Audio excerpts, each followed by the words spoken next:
Thank you so much for your patience. You're also very kind. I'd like to welcome you to the Stanbic IBTC Bank Agribusiness Breakfast Summit. The theme of today's event is driving economic transformation through agro-processing, building a sustainable future.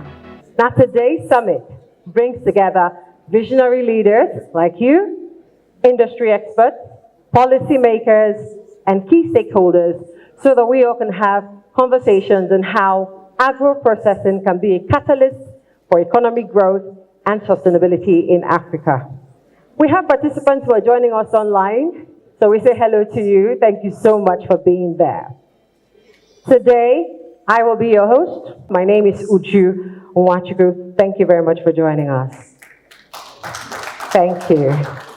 We're here to have an in-depth conversation on agribusiness and how Stanbic IBTC is much more than just a bank, but an end-to-end financial services provider that meets all the needs of agripreneurs at every point in time in the value chain. It's a great opportunity to network today, that is. It's a chance for you to meet people. It's a chance for you to have conversations, as well as explore collaborative efforts for advancing Nigeria's agribusiness. Without wasting any time, I'd like to call on the Chief Executive Officer, Stanbic IBTC Bank, Mr. Wole Adeniyi, for a welcome address. In my other job that I do on weekends, so when you give that type of clap, I'll say it's too much for me, but because I don't deserve it. But if you are putting it out for the one that sent me, please put it together very well.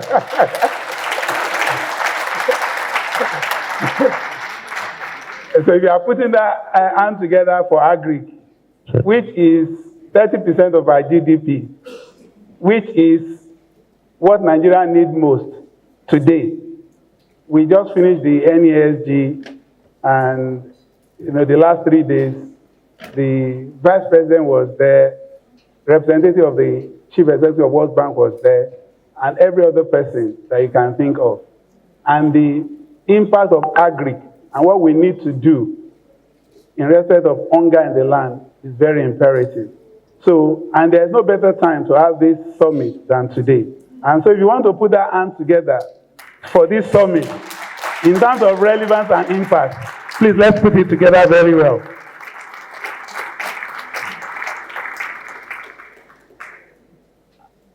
Thank you so much, everyone, for coming this morning. Distinguished guests, industry leaders, stakeholders, and value partners that are here this morning. I want to specifically also welcome the representative of Honorable Minister for Agriculture and Food Security, Mr. Abubakar Kyari, represented by the Director of Agribusiness and Market Development, Engineer Adebi Malka. He's not yet here. I think he will join us shortly. And also our guest speaker today, who just recently, actually was supposed to be here, but he resumed in his role today, this week, as the Managing Director of NISA, Mr. Amidu Sai. But he's represented today by my brother, who we have been working together very well in NISA, the Head of Research, Innovation and Strategy, Mr. Osage Ikekua. Thank you. I'm honored to welcome you all to this Agribusiness Breakfast Summit, a platform that brings together key players from across the agricultural value chain.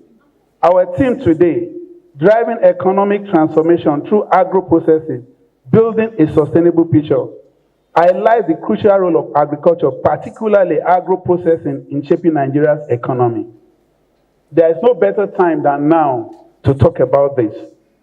Agriculture is a vital contributor to our economy, providing livelihood for millions of Nigerians and contributing significantly to our gross domestic product. However, the true potential of agriculture lies beyond cultivation. It's in value addition, transforming raw products into high-quality goods that can compete both locally and globally. On Tuesday night, a part of the National Economic Summit Group, we had a special breakout session where the National Minister for National Planning and Budget, we had the Chief of Defense Staff, Christopher Musa, then we had another minister, then we had the head of farmers in Nigeria in the room, where they shared their perspective. So we're talking about rural areas, how we have to grow the rural economy, and that without the impact, and the real impact is from an agri perspective. So we have the Chief of Farmers in Nigeria, and it was so critical, some of the outcome of that, and this is also what we are doing today in identifying the opportunities in this value chain. Agro-processing has the power to unlock untapped potential, generate wealth, create jobs, and reduce post-harvest losses, positioning Nigeria as a leading agro-industrial hub in Africa. Just like I mentioned, at the NSCG Group in its half-year outlook report, highlighted a significant gap in tomato production. While annual demand is 2.2 million tons, we only produce about 1.5 million tons, largely due to losses during post-harvest activities. Additionally, the agricultural sector faces a financing gap of about 182 billion US dollars, despite government efforts to boost funding. So part of the thing today is to how do we boost funding into this sector that is so critical to our economy and to the livelihood of millions of Nigeria, over 220 million Nigerians. As a leading financial institution, Stanbic IBTC is committed to supporting the agriculture sector. We are providing much needed financing for machinery and other inputs to improve productivity, reduce post-harvest losses, and bridge the financing gap. Transforming agriculture in Nigeria requires a multifaceted approach, addressing issues such as infrastructure. In Stanbic IBTC, we have an infrastructure fund of about 100 billion. Then we have a separate, we're now doing additional one of 350 billion, and it's an infrastructure fund. And that's why I mean, any infrastructure that supports this agribusiness, we are definitely ready as an institution to support that. Access to finance, technology adoption, and capacity building. We need to build a sustainable system that not only meets today's needs, but also ensure future generations can thrive. At Stanbic IBTC, we are proud to be involved in all these areas, offering financing, business training, fostering cross-border trade partnership, and participating in initiatives like this summit to identify opportunities for growth. This morning in the room as well, we have our colleagues in Standard Bank of South Africa who have joined us, who are experts. We also know that, the Vice President was saying something on Monday. He said, we missed the first industrial revolution, missed the second industrial revolution. We missed the third industrial revolution. We cannot miss the fourth one. And that third one is about mechanized processing and how we miss in that equation. So what we are doing today is also ensuring that we can jump into it and take advantage. So we have Leon and we have Louis today joining us, who, from a South African perspective, and just not South Africa, across Africa, they bring their expertise to the table. Together, we can enhance Nigeria's agricultural landscape and make it a key driver of economic transformation and sustainable development. I encourage everyone here today to engage in discussion, share ideas, and form partnerships that will lead to a profitable outcome for all. Let us work together to build a sustainable future for Nigeria's agricultural sector. Thank you so much, and really have a great day today. Thank you. So I find that when leaders speak, especially those who are very well versed in the industry that they lead in and who have shown good results in the work that they do, I find that it's really important to take notes. There's something you mentioned about Stanbic IBTC offering business training. I find that that's really important because a lot of people go into business just because someone else has done it or because it looks like that's what is going, that's what's going viral or where the profit is. However, I believe that a bank like Stanbic IBTC Bank offering business training as one of its products or as one of the benefits of banking with them is beyond imagination. Please, can we put a round of applause for Stanbic IBTC Bank for that? I'm a big fan of training, so that stood out for me a lot. Okay, I would like to call up without wasting any time, Mr. Muyiwa Oni. Muyiwa is the head, Equity Research, West Africa of Standard Bank. A round of applause, please.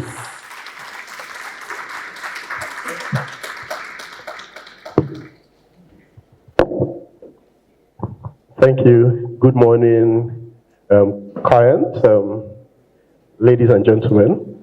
So over the next few minutes, I'll talk through our views on the Nigerian economy. So talk about our views on GDP growth, so drivers of that, what we expect over the next, say, 12 months, and talk about inflation as well, and views on interest rates. It's quite topical right now, given how, I suppose, as farmers or individuals in the agribusiness, it's having a big pressure on costs. So I'll talk about our views on inflation, what we expect on interest rates. Also talk about the FX environment. Also, that's quite critical as well. If one thinks about how that filters through from importation standpoint, then talk through briefly on the fiscal side. So I guess questions on infrastructure, ability to fund that from a government perspective. We'll highlight a few views on that. And then before summarizing, just highlight a few fun facts on the agriculture sector as well. So in terms of GDP growth for this year, I think we've pretty much finished this year, but we expect GDP growth of 3.1%. We've had to revise our growth expectations, particularly for 2024, downwards somewhat, just because, particularly starting the year, I think the implications on inflation, so implications of costs on business environment, we didn't think it would be this tight, particularly also given that the level of depreciation one has seen in the current year as well. Expectations wasn't that one would see this material level of weakness. So we've had to revise our growth expectations down. But I would say what's positive for this year in particular is that this is the first time in a while. So I know this is a non-oil forum, but this is the first time in a while that we've seen growth in the oil and gas sector. So since 2019, that sector has been shrinking consistently. But this year, we're seeing some growth, and expectations is that we end the year from a production standpoint at 1.57 million barrels per day. So it's still lower than government expectations of 1.7, but our view is that it's progress. And I think the reason why, for now, the oil and gas sector is still critical is because that's still our primary source of FX. And if one looks at the challenges we're having on that FX side, it's primarily because we'll not be able to produce more crude, generate more oil, or also boost reserves from that standpoint. So for next year, we still expect growth of around 3.5%. So still, one would argue suboptimal for our environment, and clearly still showing that limited efficiency from that standpoint. So we still think in real terms, growth will still be muted from that standpoint. So on inflation, the next slide, we look at expectations for inflation.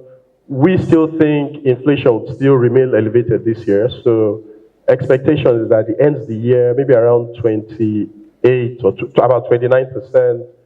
The recent changes, particularly on petrol prices, continue to create upside risk to inflation.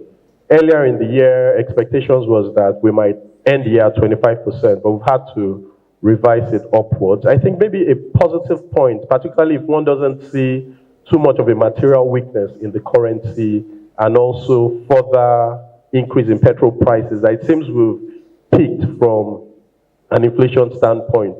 But it's just that we might not necessarily see inflation reduced as drastically as we had thought last year, for example.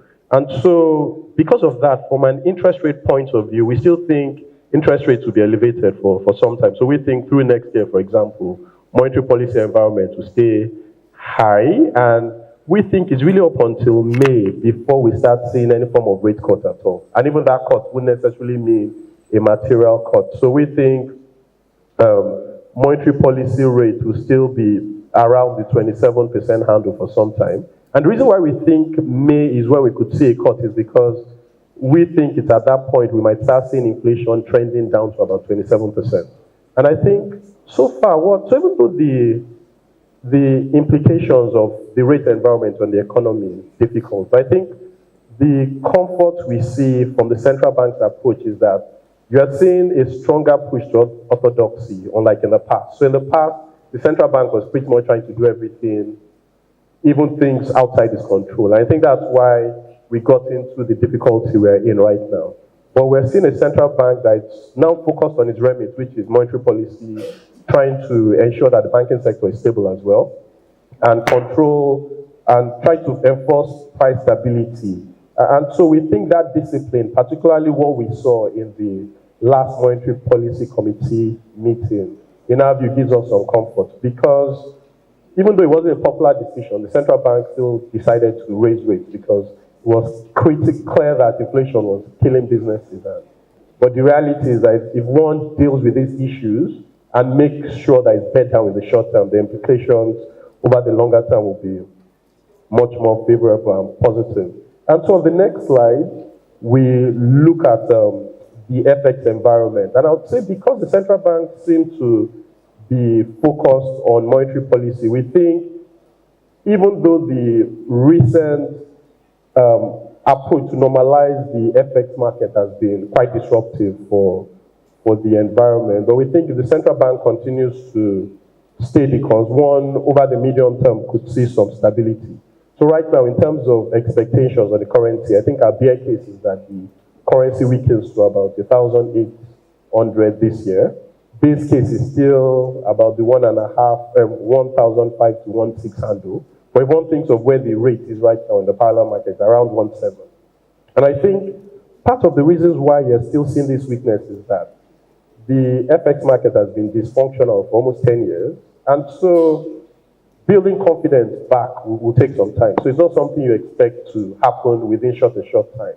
I think also, even though the central bank is building up reserves now, what I think is clear is that one will still need to see more from the central bank in terms of intervention, so providing more liquidity to stabilize the FX market. I think a positive to the reserves that we've seen, so reserves is almost about $39 billion currently, and one positive is the quality seems to be improving. So about 9% of that reserve is remittances. That wasn't the case before. For a long time, most of our reserves was a combination of FPI flows and also swaps to commercial banks. And that seems to be shifting as well. So even though we haven't necessarily seen, we've seen the accretion from oil proceeds has been weak, but given that one has seen progress on remittances, I think it's given some comfort to how one could look at the FX market over the medium term, even though these short-term volatilities will still need to be dealt with by the central bank.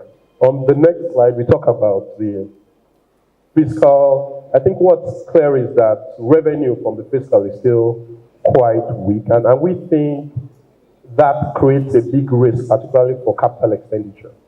So because government isn't able to generate as much, we think we might not necessarily, we'll see underperformance, particularly on CAPEX. So if one is thinking about how government can support agriculture through infrastructure, I think the firepower from the federal government would be weak right now. And I suppose that's why interventions from the private sector, either through infrastructure funds like that from Stanbic, IBTC, or the rest will be critical right now.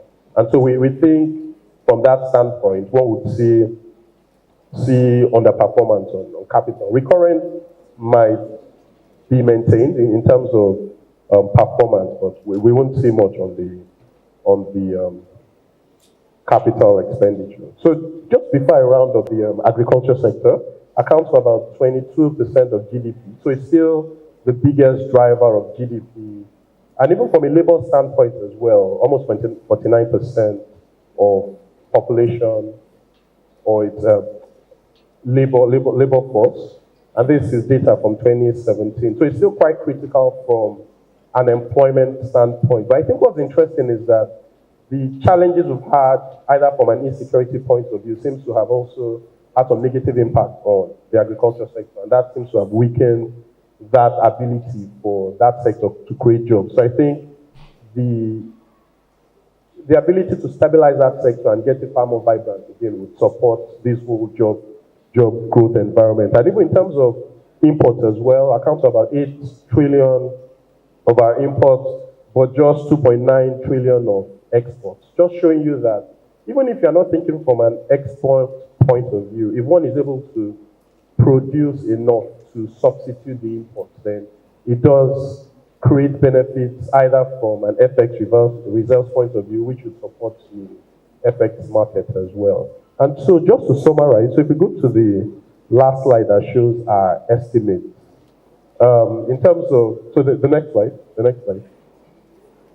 In terms of GDP growth, I expect GDP growth of 3.1% for this year. Next year, 3.5%. I think on the interest rate environment, we still think rates will be elevated for some time. We think inflation as well will still be elevated. So you see inflation even in the 20s next year. And I think what that means as well is that this high rate environment that we're in could be prolonged as well. And so I think as businesses, how you operate in this environment remains critical.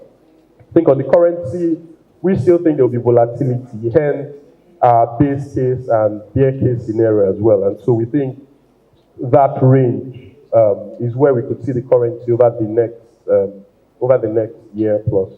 So I will pause now and hand over to the moderator. Please, ladies and gentlemen, another round of applause. Thank you very much for taking us to school. Your slides and all. Thank you so much. I personally, as a Nigerian and also as somebody who is looking forward to betterment of the Nigerian economy, I'm glad to know that conversations like this go on, not just from those who are in government, but also those who are in the private sector, specifically the financial institutions like Stanbic, IBTC. It increases confidence in the hope of a better and brighter future for Nigerian economy. Thank you so much. Once again, a round of applause, please. Without wasting any time, I said that a lot today. Okay. I'd like to call on our guest speaker for this morning, Mr. Hamidu Saad. He's the Managing Director, NERSAL. A round of applause as he comes up for his speech. Mr. Hamidu. Please, let's keep clapping until he gets here. Thank you so much. Thank you. Thank you very much. Good morning, everyone. Like the MD mentioned, I'm representing Mr. Saad Hamid, who just joined office this week from Nassau Field. My name is Usagi Ekekwa, Head of Strategy based in Nassau. Honorable Minister, represented, MD Stanbic IBTC, ladies and gentlemen, esteemed colleagues, and distinguished guests. I would like to start by thanking Stanbic IBTC for putting this summit together, tapping into the group's enormous wealth of experience in agribusiness. I was talking to Remy just now that I was listening to the radio program this morning, and I heard Louis talk about the over 162 years in terms of Standard Bank Group's experience in agribusiness, which is enormous in itself. And so we thank you for putting this together and bringing that to bear. It is truly an honor to stand before you today to discuss the topic of critical importance to the economic growth we all envision for Nigeria. So what are those potentials when it comes to agro-processing for economic development? As we all know, agriculture has long been a cornerstone of Nigeria's economic fabric, accounting for approximately 25% of our GDP, which Wally mentioned and last also alluded to. Our agricultural production positions us as the global leader in various commodities, yet, despite our substantial output, a significant portion of that, our agricultural goods are exported as raw materials, which doesn't bode well for us as a country. As an example, we talk about, despite the fact that we are the fourth largest producer of oil palm in the world, in 2023, according to the International Trade Center, Nigeria actually exported $368,000 worth of palm oil and extractions, but imported a whooping sum of $171 million. Just to give you an idea, we are the fourth largest producer, and then you can see the price in that. So reversing this trend is crucial as the potential of agriculture to drive economic transformation lies in adding value to these raw materials. Proving what most of us already know, a recent study provided empirical evidence that processed agricultural products have increased market value and can significantly drive production in the upstream segment, which is the primary production segment of the value chain. Overall, the study found that trade in processed agricultural goods yielded more significant impact on overall output, value, and income. So basically, if we process, everybody along the value chain actually benefits more, up to the farmers in the field. So simply put, agro-processing can drive our national economy through the value addition of raw materials, creating additional employment, increasing public revenue, and enhancing tax contributions, which the benefits of which obviously ripples across other multiple sectors. So the ability for us to seize these opportunities is key to our nation's success, as evidenced by the fact that nearly all developed countries have thrived as industrial nations. So Wale was talking about how we missed the first three industrial revolutions, and hopefully we don't miss this fourth one. Basically, all these industrial nations have processed imported commodities into high-value products, which is something Nigeria needs to start doing and doing well. So how do we leverage these opportunities? As we explore these opportunities, we must also acknowledge the challenges where we have comparative advantage and then we export basically raw materials. But we also have commodities where we have processing output here in the country right now, but they don't have enough raw material, so we need to look at both sides of that. So we say many of those outfits struggle with redundant capacity due to the reduced availability of quality raw materials. So we talk about, say, maybe the rice millers, for instance. So we have about 6 million installed capacity for the big millers, and then some of them actually operate at about 30% of their installed capacity as well. But like we say, within this challenge lies an opportunity for growth. So by empowering agro-processors for production activities that align with their demands, backward integration offers a pathway for agro-processors to invest in local agricultural production, secure raw materials necessary for sustained growth, and enhance capacity utilization. So for us, this approach not only addresses the immediate challenges that we face, but also lays the groundwork for long-term sustainability in our agricultural sector. So by developing stronger ties between the agro-processors and the farmers, we can create a robust ecosystem that benefits everyone, from the producers all the way to the market, be it export market, be it industrial market, or the local consumer market. And how does this work? So with backward integration, it basically enhances the supply chain control, allowing processors to manage the quality and timing of raw materials. Additionally, it fosters market stability, strengthens ties with farming communities, and also provides potential for the adoption of sustainable practices, which I know part of what we'll be discussing today would hinge around sustainable agricultural practices. We can draw inspiration from successful models like Separate Farms and Tiamin Rice and the like, who have actually effectively integrated backward practices while providing value-added products for consumers. Speaking to the financing part of it, so financing agro-processing opportunities. How do we access financing for these opportunities? So Wally also mentioned that in his address, opening remarks. Recently, obviously, we all know about the CBN shift, from direct intervention.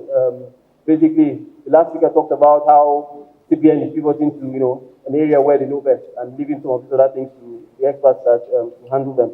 So the CBN is now positioned to create that enabling environment where the private sector takes the lead in driving agricultural financing, particularly in agro-processing. For us to see this shift as a way of encouraging innovation, investment, and greater collaboration among the value chain actors, financial institutions, and partners like NASA, we must leverage this momentum to position agro-processing and backward integration models as key drivers of Nigeria's economic transformation. Exploring these opportunities provided by agro-processing and backward integration to support production activities and value addition is even more important now in supporting the alleviation of the current challenges being experienced across Nigeria's agricultural value chain, which obviously has resulted in the high price of food, inflation that we all talk about now, and hopefully try to address. So for us as NASA, we see ourselves as a partner in progress. NASA has developed backward integration financing framework that financial institutions, including our value partners, Stanbic IBTC, can actually utilize to explore agro-processing opportunities. Additionally, we have existing financing framework to simplify finance facilitation for agro-processors to access consumer, industrial, and export markets. To date, through the work we have done on some of the models and financing frameworks we have created, coupled with our credit risk guarantee products, we have facilitated over 120 billion in terms of processing activities alone. We are also committed to supporting value chain actors in accessing the financing they need by providing financial institutions with the confidence to lend across agricultural value chains through our agribusiness models and financing frameworks.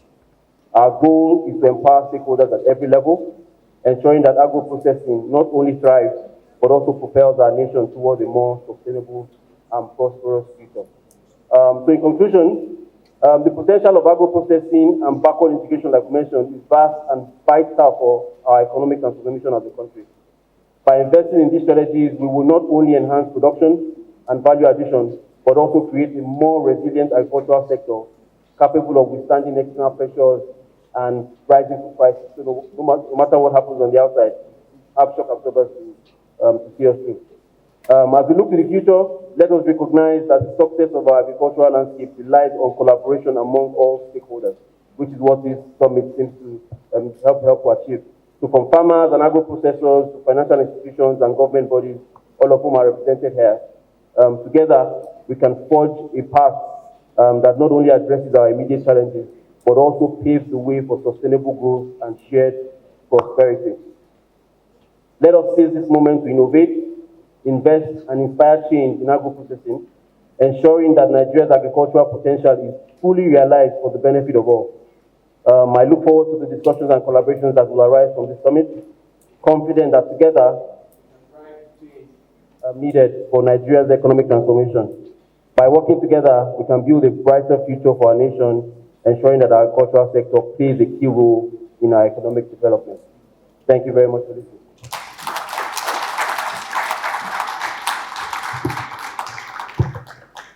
I'd like to remind all participants that it's important you drop your business card outside while you were registering. In case you didn't do that, please do that. There will be a chance later on for a lucky dip, and you might wish you had done it earlier in case you forgot to do so.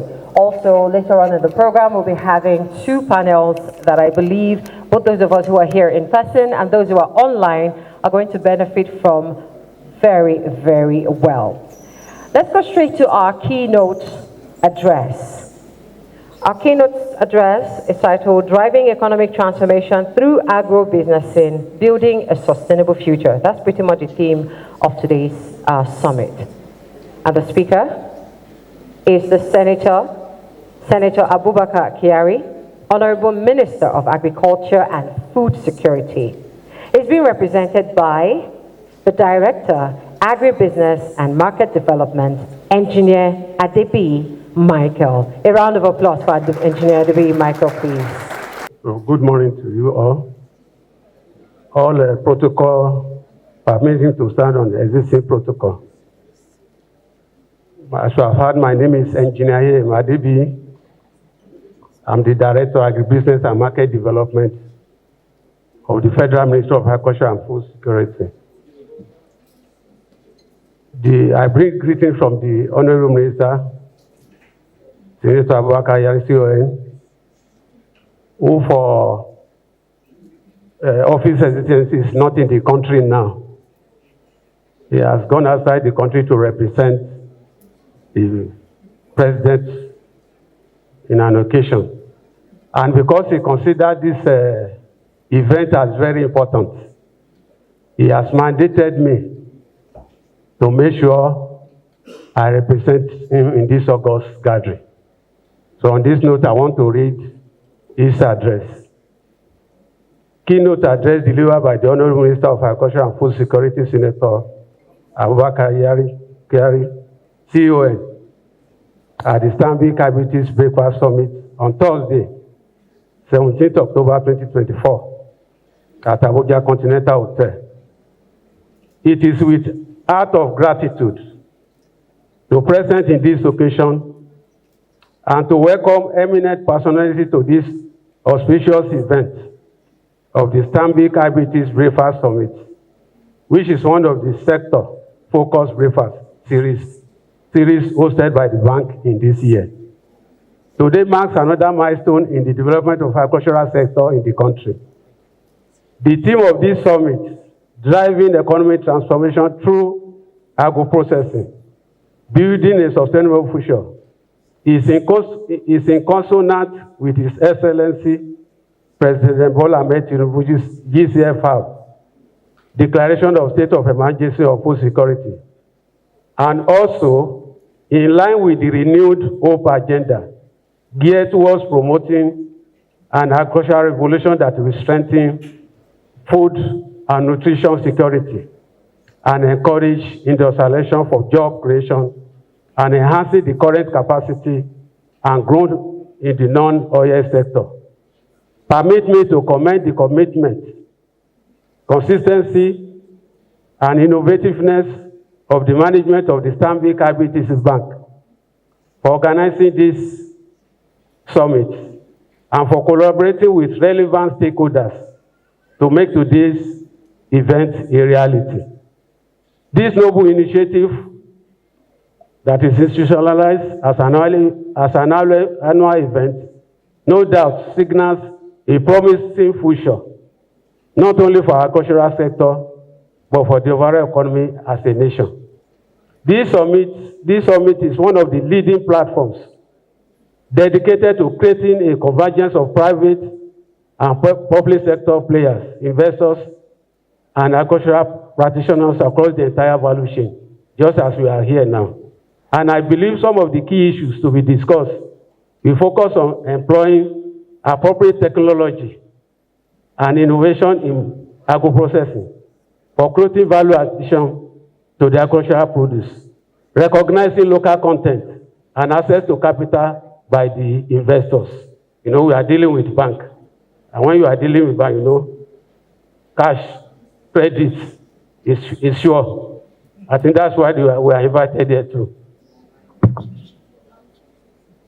The benefits of this event are enormous. As the growth of the agricultural sector through agro-processing will help increase exports and income level, create employment, food security, and diversification of economy. It is heartwarming that agriculture now is fast becoming the boost across the trade and investment cycle, particularly in the face of this perennial dwindling oil resources and the attendant desire of government to diversify the economy to boost the productive and revenue base of the nation. The agenda of the ministry, that is the Ministry of the Federal Ministry of Agriculture and Food Security that I'm representing here, is to guarantee the vibrancy of the agribusiness sector. Agriculture must be seen as a business and having for investment. We are integrating food production, storage, processing, and industrial manufacturing to establish the linkages necessary in the development of agricultural community value chain. As part of sectorial growth and sustaining development of agribusiness, the ministry is committed to ensuring access of farmers to production inputs, collaboration with banks like Stanbic IBTC to facilitate increased access of credit to agro-processors at affordable credits, and if possible, with single-digit interest. I think I'm speaking for all of us. Then, some of the efforts being made by the ministry to see that we promote agribusiness, especially in the area of agro-processing, is access to mechanized agriculture, provision of infrastructure at agro-industrial clusters, provision of extension services, establishment of agribusiness incubation centers for skill development and training of youth, promoting on-farm storage and processing to prevent post-harvest losses, and in the development of sound policies and laws to regulate agricultural produce, marketing that will involve marketing agents processors, and other stakeholders towards establishing sound commodity trading system in Nigeria. The current policy on agro is to have the private sector on the driver's side, while government provides enabling environment, and to make agriculture as a business and avenue for investment, instead of a developmental program as was in the case in the past. We will not relent in this giant stride in creating sufficient agribusinesses linkages between the farmers and the processors to increase the present level of agricultural value addition, reduction of post-harvest losses to achieve food security and wealth creation. We are resolute to deliver enabling policy and program in line with the ministry deliverables assigned by the Mr. President that will ensure Nigeria are food secure and lively opportunities across the populace. I want to emphasize that government is regularly committed in engagement with stakeholders, just as we are today.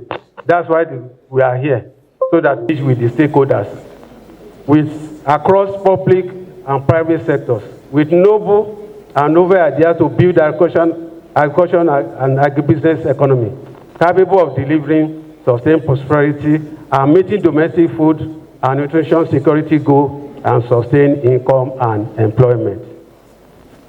Finally, I have no doubt that this occasion will spur ample opportunities to strengthen the agribusiness sector and ultimately contribute to the desired growth that will guarantee food security, employment generation, and diversification of national economy.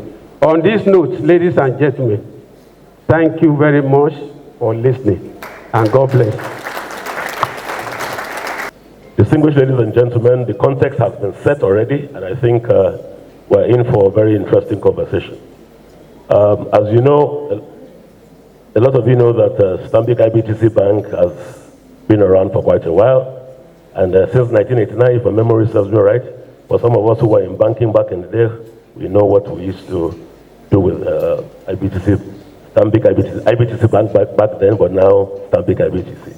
And today's topic, or today's discussion on agricultural value chain is very important. We're speaking to driving economic transformation through agro-processing and trying to build a sustainable future. These panelists you see here are distinguished ladies and gentlemen who will do justice to it. Without further ado, I don't want to go into another round of introduction, but even let me set a bit of context. As you all know, in the 60s, 70s, agriculture used to contribute around about 64% to GDP. Right now, the last speaker, or the penultimate speaker, spoke to the fact that agriculture is now contributing, as at second quarter this year, contributing to between 22 to 24% to GDP. Where did we go wrong? How did we get to this sorry path? But again, interesting conversations need to be had, and that's what we're having. Prior to coming here, in the last 2-3 days, we've had what we call the Nigerian Economic Summit Group discussions, 30 years of collaboration, and here, I think what Stanbic IBTC has decided to do today is to say to themselves, let us collaborate with the public sector and the private sector. Let's have a handshake, okay, between both, and see how we can move our agriculture forward. Without much ado, I'm going to pose to each panelist questions that speak to why we're here. So let me start first, not in no particular order, but since I'm a very gender-sensitive person, I think I will start with the only lady we have here. This is Onyao Patience Kopu, Executive Director of Nigeria Food Security Systems and Logistics Limited. Madam, thank you very much for coming, and I'm sure you can hold your own, being flanked by 3 men on the right and 1 man on the left. A quick one, as an entrepreneur who's been working in this the agricultural value chain for quite a while, we speak towards increasing yields and improving quality of crops and livestock. In your view, what challenges do you think, or have you encountered, okay, in integrating agro-processing into your business model? And to a large extent, what strategies have you used to overcome them? And I want you to speak to these issues quite pointedly, because we have a problem with time. So please. Thank you very much. I think, so first, I want to start by yields and quality, and we found that really you have to look at the whole picture. So the challenge for us first was that okay, so for instance, I was first growing grain. I'll be very quick. And grain really doesn't have a challenge with market. There's always the middlemen, there's the big buyers, there's the Olams and the flour mills, until we started growing bananas. And so you have tens of thousands of trees or banana fruits and bunches, and you have no market. So we quickly had to realize agro-processing is really important, for farmers. And so to mitigate, the major challenge for all farmers or agribusiness owners is capital. So no capital. Then, of course, there's the huge gap of knowledge. We don't have that knowledge. You don't know what to do, how to process, what to do. So that gap is there. And of course, where do you access whatever machinery you need? So we needed to, of course, network and so on. But then for us, what we did was we realized that, the challenge for us was figuring out the best way, right, to do this. And so we now worked backwards and did research, tons of research, networks, and we realized we could process our bananas into fiber, we could do flour, we could do, all of the things that you needed to do. But I want to say very, very pointedly that the driver for agricultural development in South Africa, who is feeding nearly most of the world right now, South America, that is feeding most of the world, is the big processing machinery and processing factories that are established, for instance, in Rosario. You see that the investment is done by ADM, Bonge, and the big crushers, right? So farmers can go backwards and produce unendingly, just work on improving your yields. And once you get those yields, there's a market. And you take it there and you have no worry about how many million tons you produce because there's an agro-processor. So, that there's such a huge link between processing and increasing production and yield. So we really do have to focus on that. Thank you very much. That was quite pointed, and I like that. And everybody speaks about the Global South. The Global South is Africa to a large extent, Middle East, and of course South America. So I think at this juncture, I will want to move to Dr. Adekunle Ahmed, who is the Managing Director, Nigerian Agricultural Mechanization Equipment Limited. Since our last speaker was speaking to mechanization. So given your extensive experience in agricultural mechanization, what's your take on the role in driving the private sector-driven agricultural mechanization? Of course, I'm sure you've heard in recent times the Ministry of Agriculture or government speaking to the fact that they want to buy tractors for farmers. And first and foremost, I would like to get your take on that and whether you think it will be impactful in this agricultural value chain that we speak to. We always speak to from food from food to fork, okay, or from farm to fork, okay. So, what is the role of mechanization in the scheme of things? And do you think private sector should play that role, or do you think government should be involved? Quick, pointedly. Good morning. Thank you very much, sir. For mechanization to succeed very well, we have to change our systems of farming in the country. And I'm of the opinion that mechanization should be run under a private sector framework. But however, we always make this mistake. We talk about mechanization, we talk about tractors, we talk about plow, we talk about regions. But if you look back 6, 7 years ago or 10 years ago, tractor was 3 million. Today that same tractor is going for 60 to 70 million. And yet our productivity per hectare remains the same. So in this case, we are also not putting into various considerations some logistic problem, some various factors, the cost of the tractor, logistic problem, proximity. To move a tractor right now from Abuja to Niger, you have to spend probably like 1.5 million. And if you're moving it to Niger, you have probably 50 hectares to do, which does not cost you probably up to 2 million. So you are actually not making it. So for mechanization to succeed, to take care of what we're looking for in the processing, sector, we have to open the land. Land has to be open for mechanization to succeed. That means we must have a contiguous land between 1,000 hectares to 2,000 hectares in a given area. Now, a tractor that is going for 60 million, how many people can afford it? At a rate of 3.5 to 4 metric tons per hectare. Stanbic IBTC will not give me the loan to buy that tractor because I can't guarantee that payment in the next 15 to 20 years. But if we change our system of farming, if we open a contiguous land in a given environment, say for example, we open 10,000 hectares or 20,000 hectares in each state at 1,000 to 2,000 hectares per location, the tractor will not move. Extension will be taken care of. Logistic of movement will be taken care of. Cultivation will be taken care of. The banks will station all their banks there to fund what we're talking about. And gradually you find out that we will increase production. When production is increased, then agro-processing industry will benefit from it. Thank you very much. That was quite robust. Thank you. I will now move to capital. You know, people talk about like that. Every time you talk about, first and foremost, I would like to correct the impression. We're not speaking to farming here, we're speaking to agribusiness, because it's no longer farming, it's no longer agriculture, it's now agribusiness. So agriculture is a business, and we need to treat it as such. So right now we'll speak to the people who provide the capital, the money. As we diversify into, non-oil to a large extent, we have been largely monolithic. Now we are talking about trying to encourage forex inflows through non-oil exports. Nexim comes into the picture.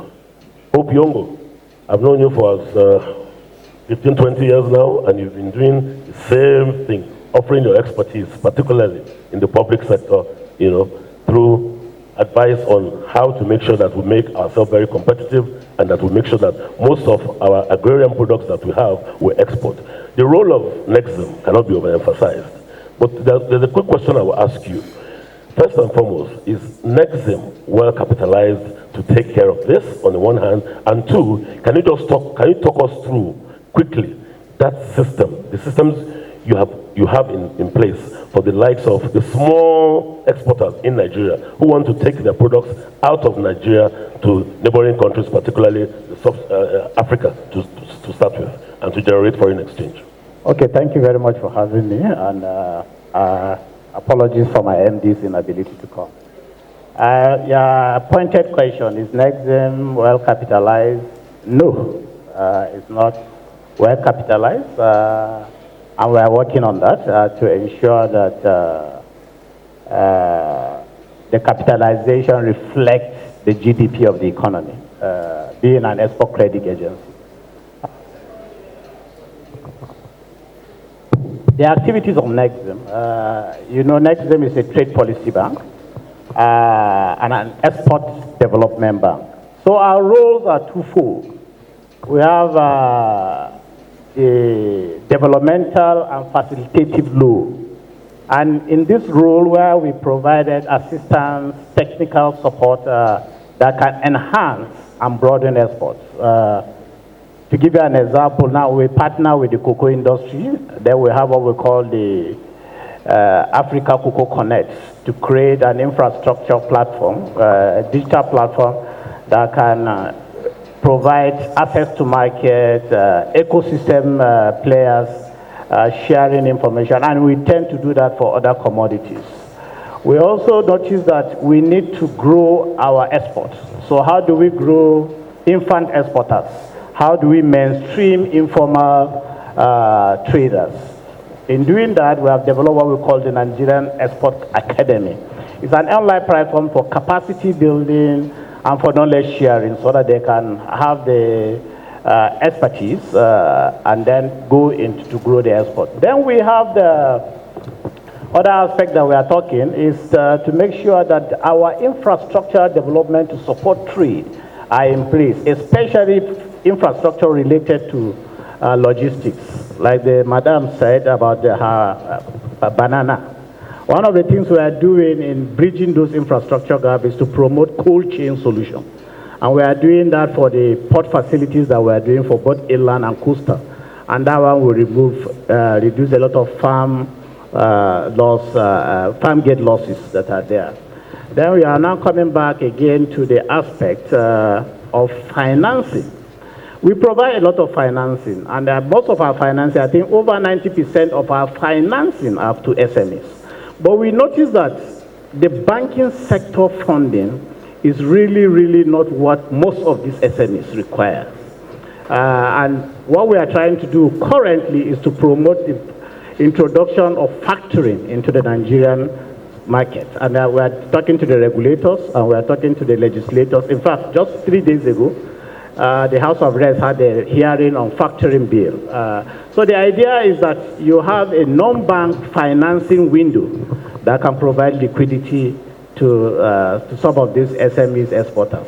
And then we are now beginning to strengthen our non-bank, non-funded instrument, providing guarantee that will enhance, provide credit enhancement to SMEs that they can access funding, and most especially to provide political risk insurance so that they can trade, especially in the continental free trade area. So these are some of the facilities that the bank has. Impressive, impressive. A round of applause for him, please. Speaking to capacity building, Dr. Andrew Kwasari, President SCL Nigeria, you are very strong in the area of regenerative.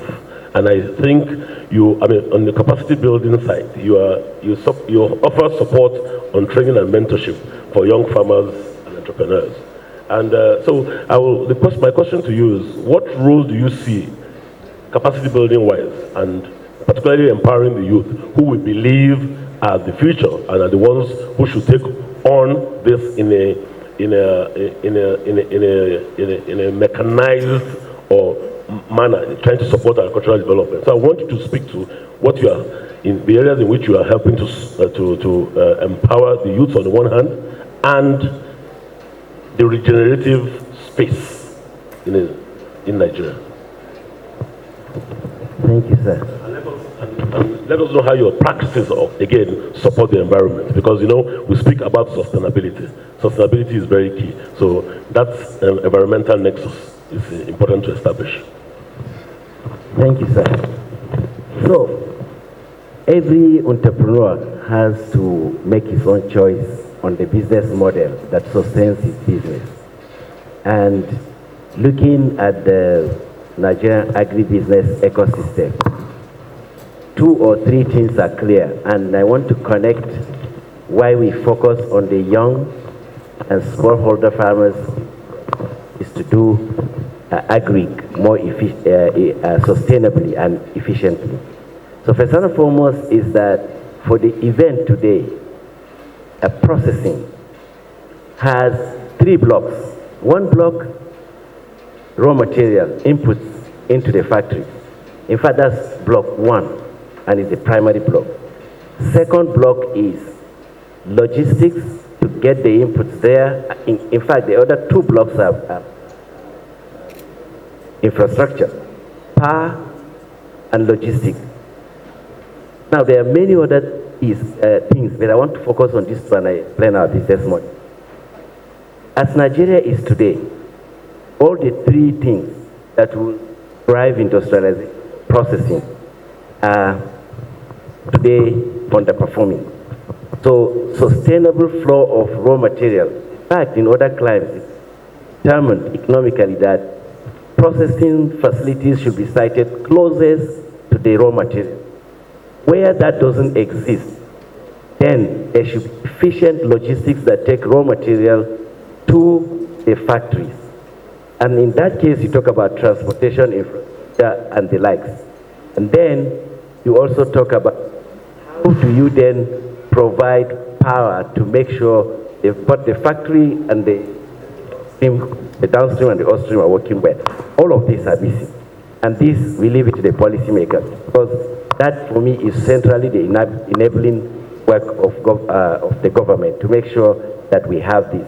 But as a business person then, we found that area, and we have tons of experience on this, that we are not there where you can, by structure, it's a structural problem, to create large expanse of land that will be mechanized continuously.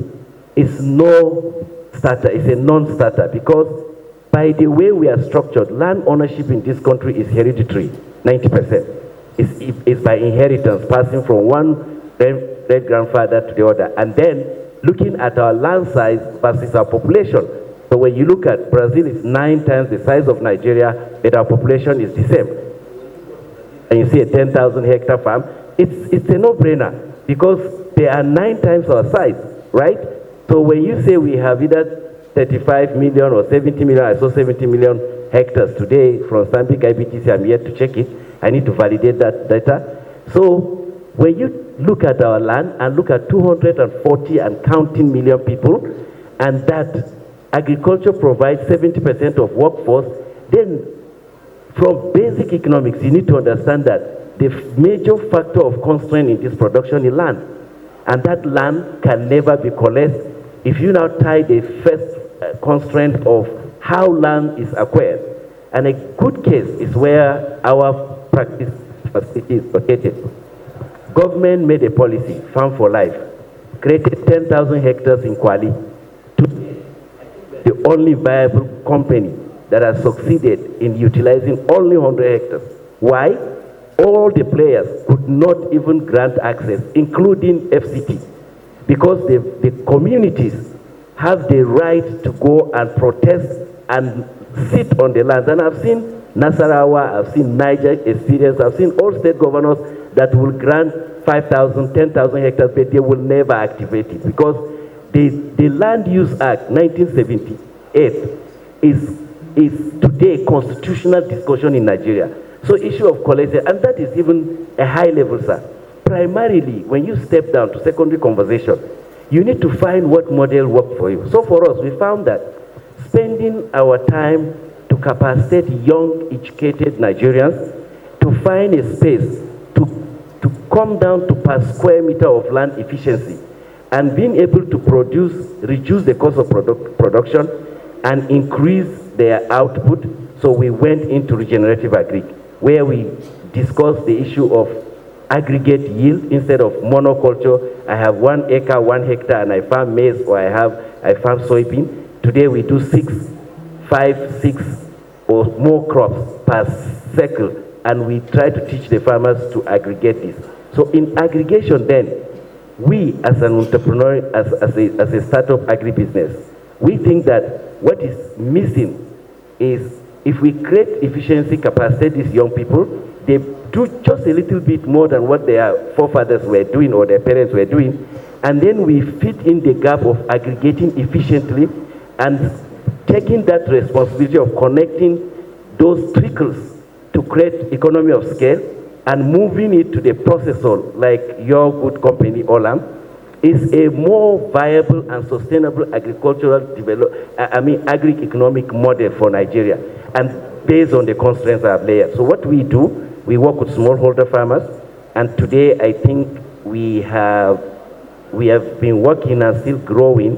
I think at my last check, we are over 300,000 young youths that work with us, and we just basically make sure that we do not burden them with the startup cost of input, chemical fertilizer, pesticides, and all of that. So we work regeneratively. We give them compost, we teach them how to make biopest and all of that. I'll come back to you because you have said a lot. A lot has been said, packed in one. You know, it's important. It's interesting to hear him speak about linkages. You know, linkages, very important. All of you know that everything we do is based on what? Logistics, very important. Infrastructural development, very important. He spoke about Olam's farm. Olam has a farm in Nasarawa for rice, 4,500 hectares. We work with about 35,000 farmers. We have a rice farm and a rice mill. But to make sure that we use the farmers around that entire demographic area to work for us and to work with us. So partnerships are important, which is why we're here as well. Which is, you see the private sector and public sector collaborating. The bankers are speaking to the players and asking them, what can we do? How can we get better yields? We have a population growing geometrically while food production is growing arithmetically. Let me speak to Halda. Halda, you export agricultural products like shea butter and soya bean. In your experience, what role does Nigeria's industry players help in enhancing the competitiveness of your products? You know, it's often said that you can only be competitive where you have comparative advantage, okay? So Nigeria, shea butter, soya bean, we're doing a lot there. So your experience in exporting, what are your major challenges in that area? Quickly speak to it, please. Thank you. In agro-processing is the whole finance cost.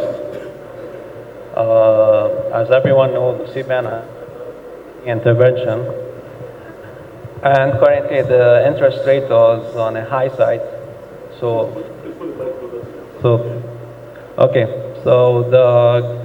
What the government needs to come in and provide some supportive loan through the fiscal authorities, or like through they are doing that through Nexim, through BOI, through NIRSAL, but they need to do more.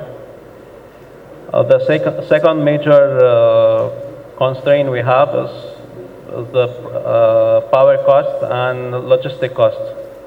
As an example, what we go through in Atilera Agro, exporting soya meal commodity, we pay a freight of $400, $500 to Far East, while the inland logistics is close to $1,500 to $1,000. So this is a major problem we are facing, and the solution government needs to work on is, as earlier said by Mr. Wali, is to work through PPP investment with the private equity investors. Definitely things need to be put in place. So to a large extent, what you're speaking to is that as we speak now, you're not competitive, right? Nigeria is not competitive, yes, particularly. And for us to be competitive, we need to enhance a lot of things. And again, I think this probably brings us to the funding. You know, prior to now, we had CBN intervention schemes here and there. But a school of thought believes that all this should, or better still, were housed in the Bank of Agriculture, okay? Bank of Agriculture's capitalization probably needs to be increased, okay? They are a bank for agriculture. Let them stick to that primary responsibility, but let them have adequate capital, just like Bank of Industry has adequate capital. I think Bank of Industry sits on between 1 to 2 billion euros now, okay? So they are more or less the beautiful bride. But Bank of Industry is industry, even though it's industry across different value chains. So it doesn't discriminate. The same way capital moves to where it is needed and where it is loved. So I will just ask, lastly, just one quick round of questions. Back to Dr. Nikole. You know, agro-processing. We're talking about linkages, we're talking about interdependencies. So with you, with your company, Nigerian Agricultural Mechanization Equipment Limited, agro-processing, of course, we've spoken to the fact that it plays a critical role, okay, in our economic development. What do you think we should do, particularly on the financing side, that you think will help us expand our processing capabilities, okay? Particularly, you know, everybody talks about the fact that we should leave our hitherto old ways of doing things and adopt mechanization. So you spoke to the fact earlier in your opening that because of the cost of tractors, plowers, and the likes, we should encourage the private sector and not have government involved in it. So because for me, I don't want us to come here, sit down and speak about challenges. Within these challenges, we have opportunities. How do we fix it? That's what I want to hear from everyone here. So my last set of questions will be on how do we fix it? Because we all know our challenges. We've been speaking about our challenges for the last 30, 35, 40 years. How do we fix it? So if government or anybody asks, how do we fix X or how do we fix Y? Offer a panacea. So, Dr. Dekore, I want to hear how we can fix it. But I want to hear how we can fix it in... Thank you very much. And I'm glad you used that word that we should leave the old way and come up with new ways.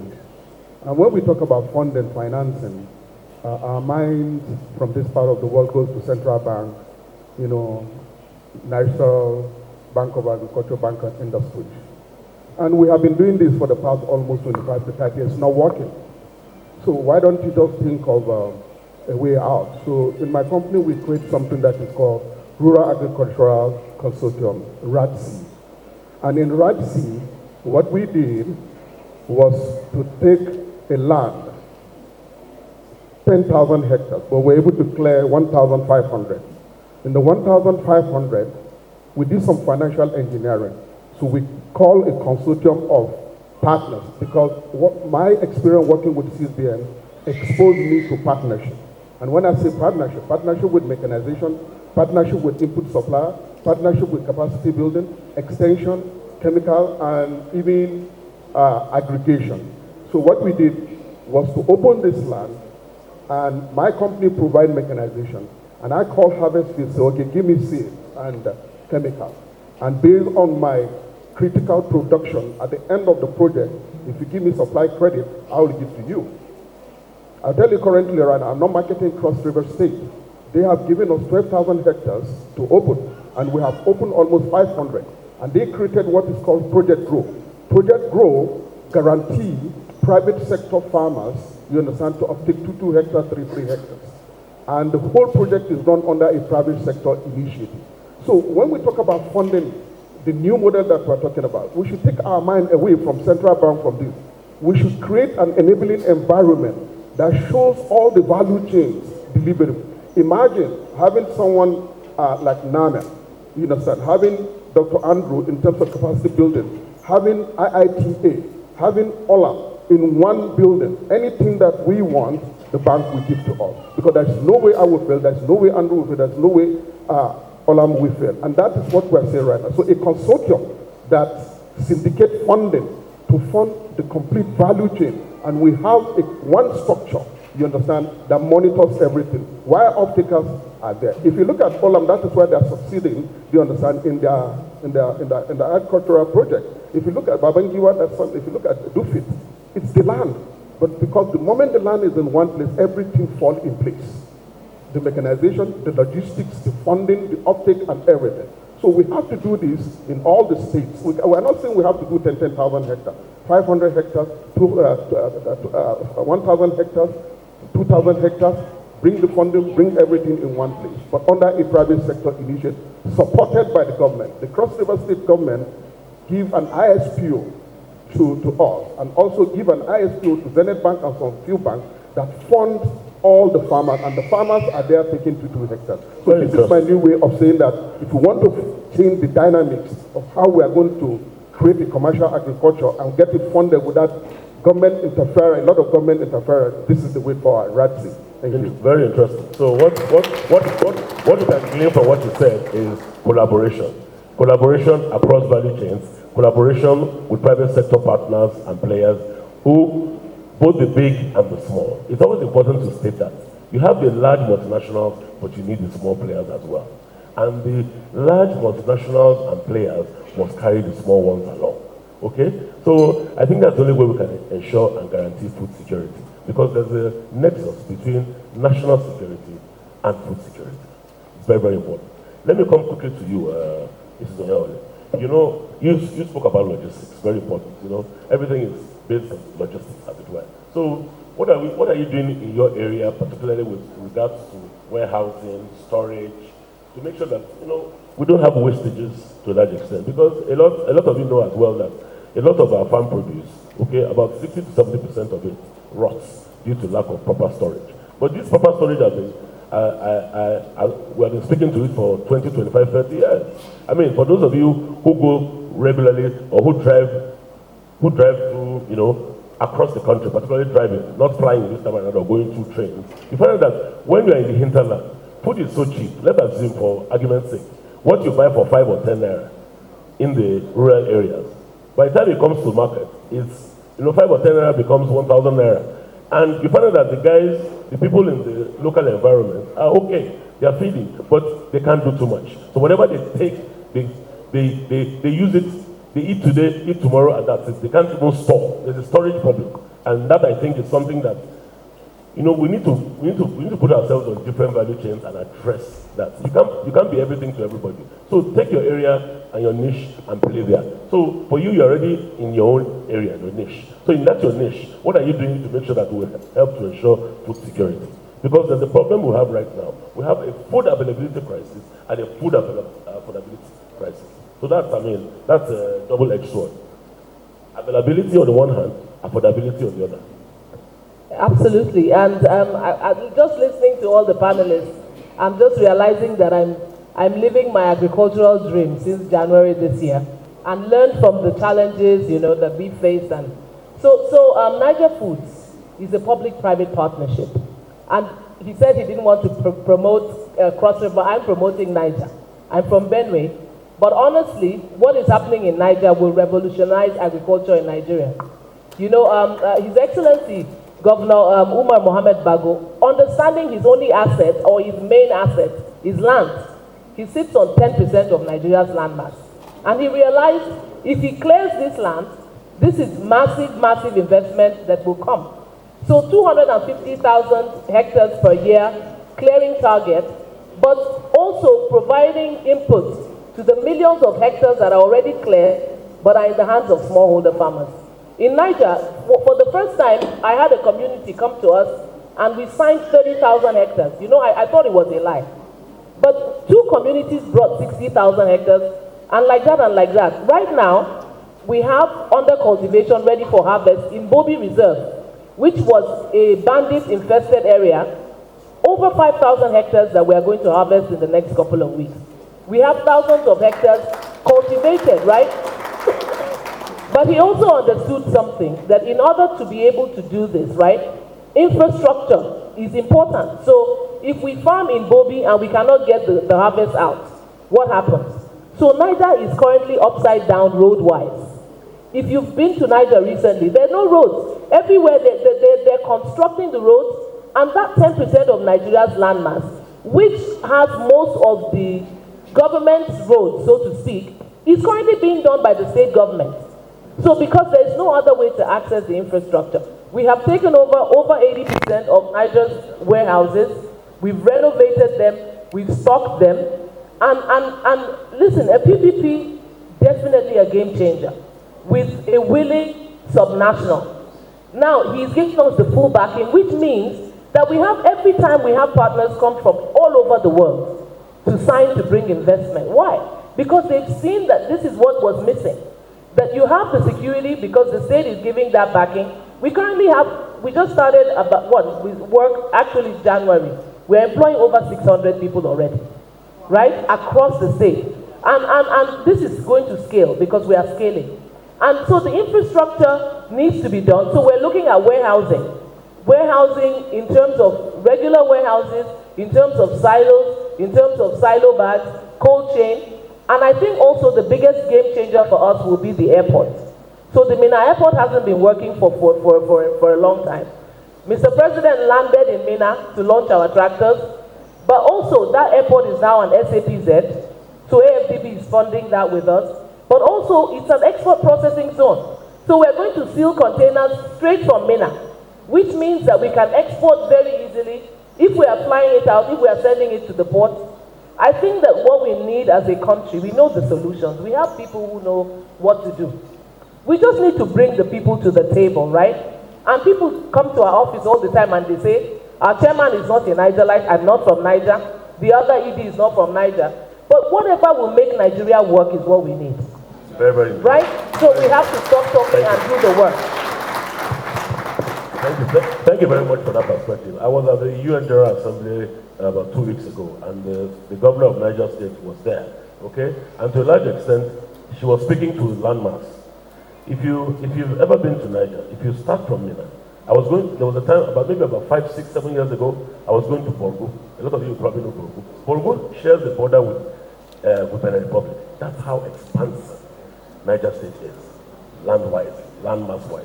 But you know, subnationals are very integral and important to this conversation. But you know, we often accuse the center, that's the federal government all the time. But we never hold accountable our governors and our subnationals. And very soon, we need to start holding to account as well our local government chairmen and the councillors. Okay? So everything should not always be center, center, center, center. Enabling environment, very critical. Policies, more long-term. We shouldn't operate on functional silos. Capacity building that he spoke to. And making sure that, look at this whole table, this whole panel. You can see that everyone in his area is sphere of influence. we can all come together and have that linkage.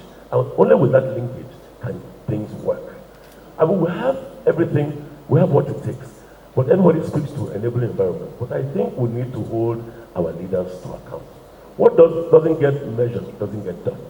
Most times we speak to what we want, but when we come back, we don't do that assessment of, okay, you promised last year that you are going to do X or Y. Where are we measuring on this?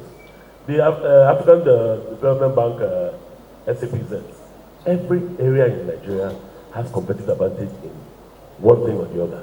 So go to those respective states, have those factories or companies established there, have what you call anchor tenants, okay? Then have people or build clusters around them. That's the only way. And I don't think government has business in agriculture. I've spoken to that many times. And I think this panel here agrees with me that governments should work with the private sector. It's very, very, very important. Everybody is doing their own little bit in their respective areas. All they need is the encouragement, the enabling environment, and the support. Okay? If I'm not mistaken, Andrew, what you have been doing now, you've been doing for about 6-7 years. So I think what I want to ask you now is, how are you bringing that to scale and replicating it across? I mean, don't limit it to where you are. You can be expansive about it, because for us, Nigeria, all of you know that from Nigeria to survive, we need to survive. Food security is an integral part of that. You know, you all know what sparked off the Arab Spring, okay, in Tunisia. Self-immolation, the price of bread. The price of bread went up, and there was a protest, a lone protester who was protesting the price of bread, and self-immolation, burnt himself, and that was the beginning of the Arab Spring, and it went on and on and on and on. I don't expect that we'll get to that point here, but we need to critically address those issues. And the people who are sitting here, or who are seated here and speaking on this conversation, facilitated by IBTC strongly, which I think is a very good thing, because, you know, we need to encourage this kind of discussions and partnerships. And I want to believe that at the end of the day, they will take away and communicate at the end of this to speak to these issues, which we will present to government. So quickly, can you speak to how you are scaling up? What we want to disrupt is that disconnect between a smallholder farmer producing sustainably and getting that to being the person that stands and does that organization. I think we believe that financing can flow into agri, even as it is today in Nigeria, if the risk can be spread across board. And to spread this risk, one key area is, how do you organize that smallholder farmer doesn't need to go to Stanbic IBTC and does the processes of loan, because Stanbic IBTC is a business person, entity. So they are looking for where to make more money, right? So I think our organization plans to scale up by doing more what we are doing already, organizing agripreneurs at the local community level, working with the local community level, having access to the land that is already owned by them, and bringing in technology to make sure that our farmers, their identity with their land where they produce is identified clearly, that their output is measured, that we cut down post-harvest by bringing in what they cannot do for themselves. How do we aggregate efficiently? How do we grade? How do we then arrive at economy of scale? So basically what we are doing is, we are in Kaduna, Adama, and Nasarawa State, is to go to more states. But our business model is, what does the community have? And how can you build on it to bring efficiencies in two areas: method of production, aggregation, and therefore reducing the burden of the smallholder farmer and creating economy of scale, and then doing it sustainably. So I think these four areas is where we have strength, and that's what we are doing. And today we work with the World Bank, we work with MasterCard Foundation, and we hope to work with more people, right? And we are open. We work with Stanbic IBTC is our banker, of course, so we work with them. So thank you very much. I think for me is, we want to disrupt that lack of organization, transparency in how we deal with the smallholder farmer, how we do it sustainably, how can technology come in, how can we move agriculture from where it is today and therefore create that value for processors, for aggregators, for anyone to play in, and of course to benefit the smallholder farmer. Thank you. Very interesting. Thank you. Hope, I'll come to you. You know, Nexim is very, very integral to this conversation. And in your opening statement, you spoke to the fact that you are supporting a lot of SMEs.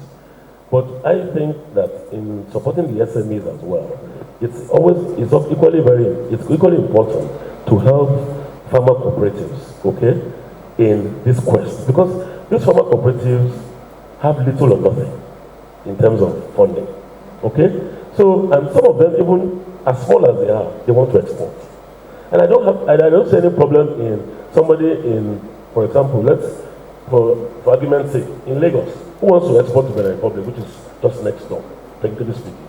Or someone in Niger who wants to export to the Republic as well. Okay? So I think, is it something that Nexim is looking at in terms of creating a fund that will support agricultural cooperatives who want to export, particularly? Because you know that's your primary responsibility. You are Nigerian Export-Import Bank. You know, even though you thrive more on the export side, because of course we all need to generate effects these days because of the monolithic nature of our economy. So the more effects we bring in, the less pressure we have on the naira. So what quickly, just what is there any plan to have something that will support, you know, the cooperatives, agricultural cooperatives who want to export, or any part of their value chain? Yes, we are value chain players. We support all the value chains, and one of the things that we are doing, like I said about factoring, the idea of the factoring is to have an anchor. And once you have an anchor, then you now have the players that are there that can be supported. And one of the things that we notice is that most of these SMEs that we want to mainstream now to the formal sector, because they are operating in the informal sector, especially when you look at our trade along the ECOWAS. You find that 60 or 70% of our trade in the ECOWAS are informal or recorded trade. So what are we trying to do to formalize them? And one of the things that we have, we do what we call ECOWAS Trade Support Facility, and it's to target these exporters. And then that's why we are insisting, and let me tell you, the factory market, as analyzed by IFC in their diagnostic study for Nigeria, and then Philips Consulting through GIZ, has shown that the factory market is bigger than the export credit market. So, and we noticed that we said, see, that's why we're talking to Central Bank. Let's have the factory regulation, and let people bring money, because formal lending to these SMEs will not work. They don't have collateral. So it won't work.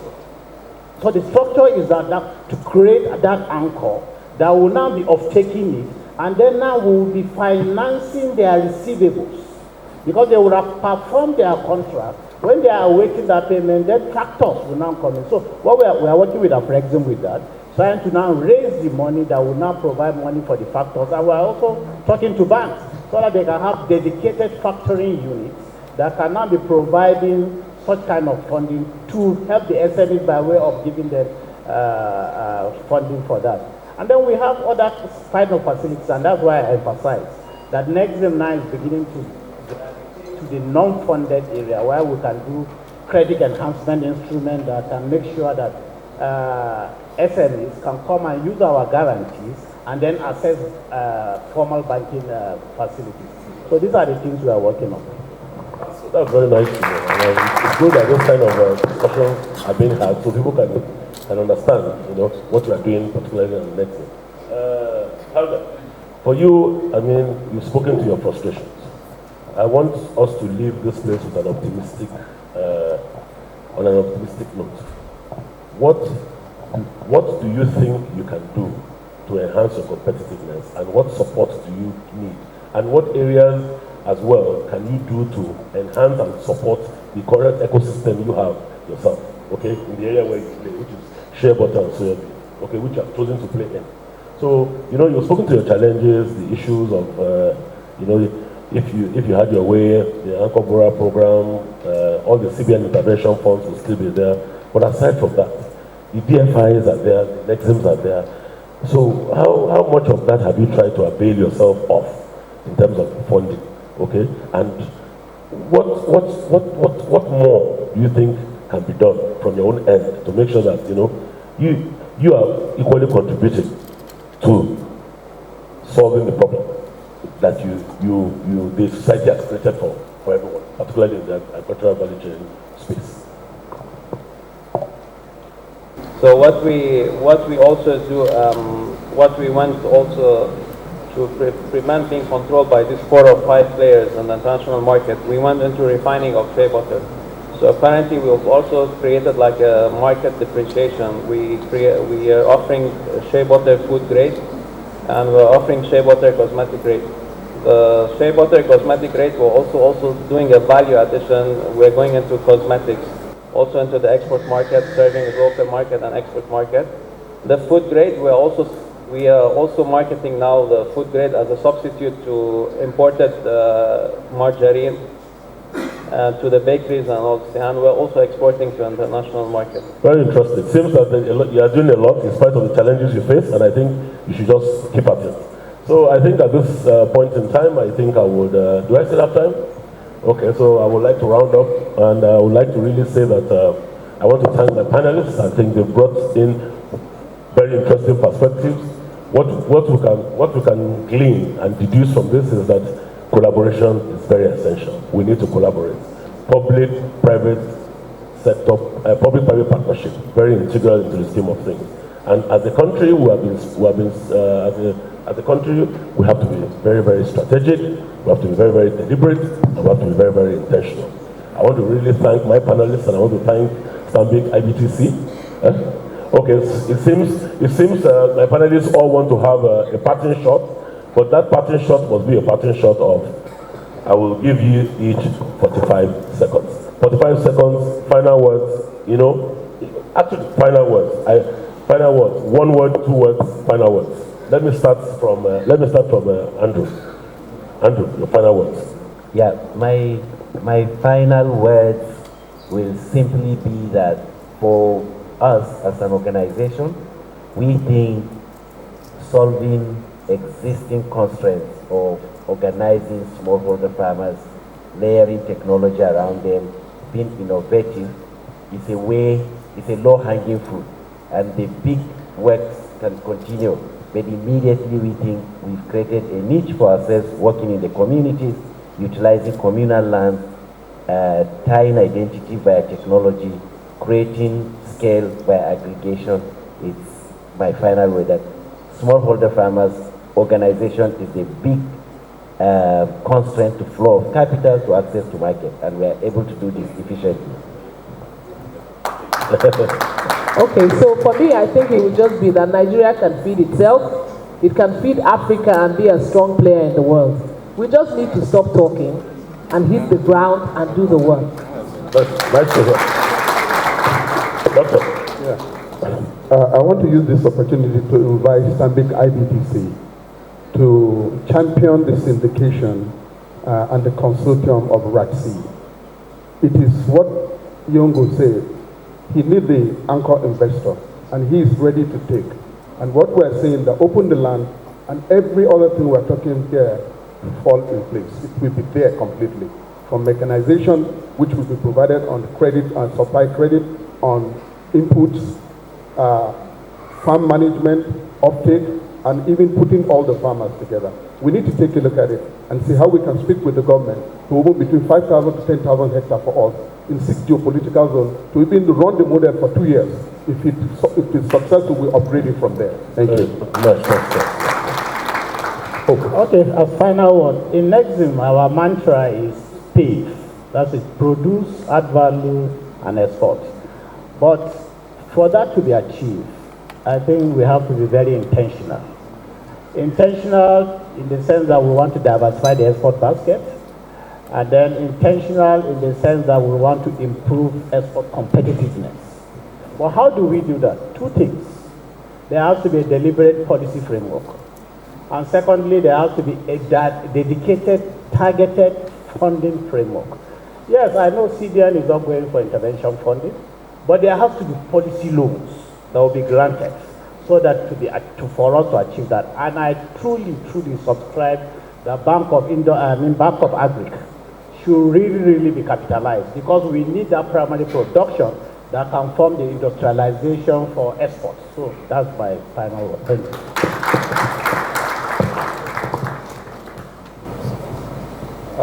Just as a final note, we all know the problems in Nigeria, and we also all know the solutions. So the major problem is the implementation. So that's what we really need to work on, to assist both the private, public, and the public sector need to assist the private sector, just to put things in place, and definitely the private sector will strive. Very good. So on this note, I want to thank my panelists, and this is our discussion as we'll be speaking to driving economic transformation through agro-processing, building a sustainable future. Takeaways from me, and summarizing what has been said here, is that we need to be efficient, we need to be effective, we need to collaborate. What doesn't get measured doesn't get done. He's spoken to the fact that Bank of Agriculture we should capitalize Bank of Agriculture. They will provide the funding, the likes of NESO will provide the guarantees. Nexim will help you with the framework of factoring. So enabling environment is very important. We need to walk the talk.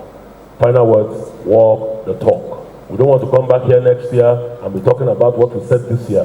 What doesn't get measured, what doesn't get done. Thank you very much. Thank you so much. Our moderator, Adi Keko, Director of Corporate and Regulatory Services, Olam Agri. Thank you so much. The focus of this particular panel is to draw out well laid out plans for solutions and highlighting Stanbic IBTC's commitment, not just in words, but in clear-cut plans, offerings, programs, all of which are aimed at supporting agribusinesses with all-encompassing financial solutions that are tailored to enhance productivity, profitability, and sustainable growth. This panel will focus on unlocking financial opportunities. So please, especially if you're online and you're here in person, or you have questions, please start jotting them from the very beginning. Unlocking financial opportunities, implementing innovative agricultural practices, and addressing the issues faced by medium to large scale farmers. So I'm going to hit the nail on the head and just start off with Mr. Wale Oshin.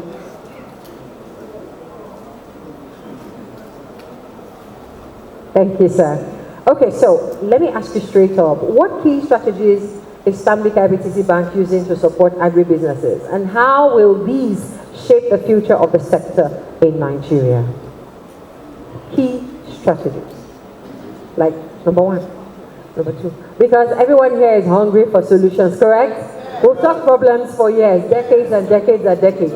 Now we're talking solutions through the lens of Stanbic IBTC. Mr. Wale, sir.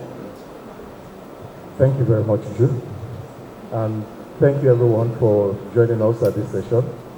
Very well appreciated. So, to be specific to that question, I will start first by talking about our structure. We operate a holding company structure, and by nature, we have about 10 subsidiaries within the group. And each one of these groups were actually set up to provide a solution to businesses in the country, right? So I'll just quickly talk through that.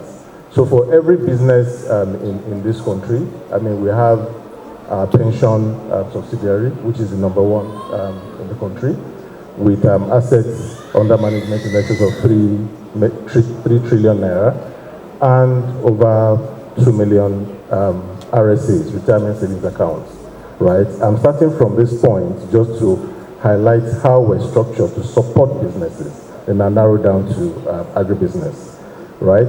I mean, by regulation, every business in the country that has 5+ staff is required to, ensure that their staff open retirement savings accounts, right? And when businesses, also operate and need to scale up, I mean, there are 4 stages to the life of every business. You start, you begin to sell, you stabilize the business, and you scale. We have Stanbic IBTC Bank, IBTC Capital, that also helps to raise capital to enable businesses to scale, right? And in terms of insurance, you know, we have an insurance brokerage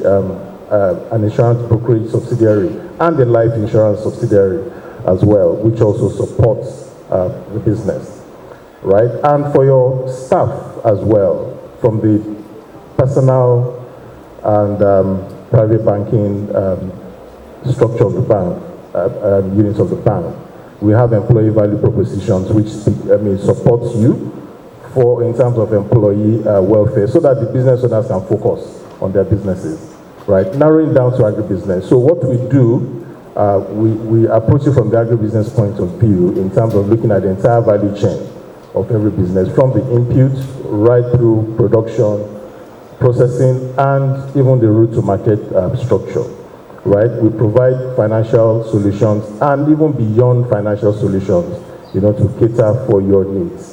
It's not a one-size-fits-all solution, because we pay attention to every client and every business. We understand what you do and give you a tailor-made financial solution, be it from the capex point of view or the working capital point of view. And very clearly, this takes into consideration the cyclical nature, you know, of agriculture and agribusiness, so that you get the right financing mix and that matches your cash flow of the business, right?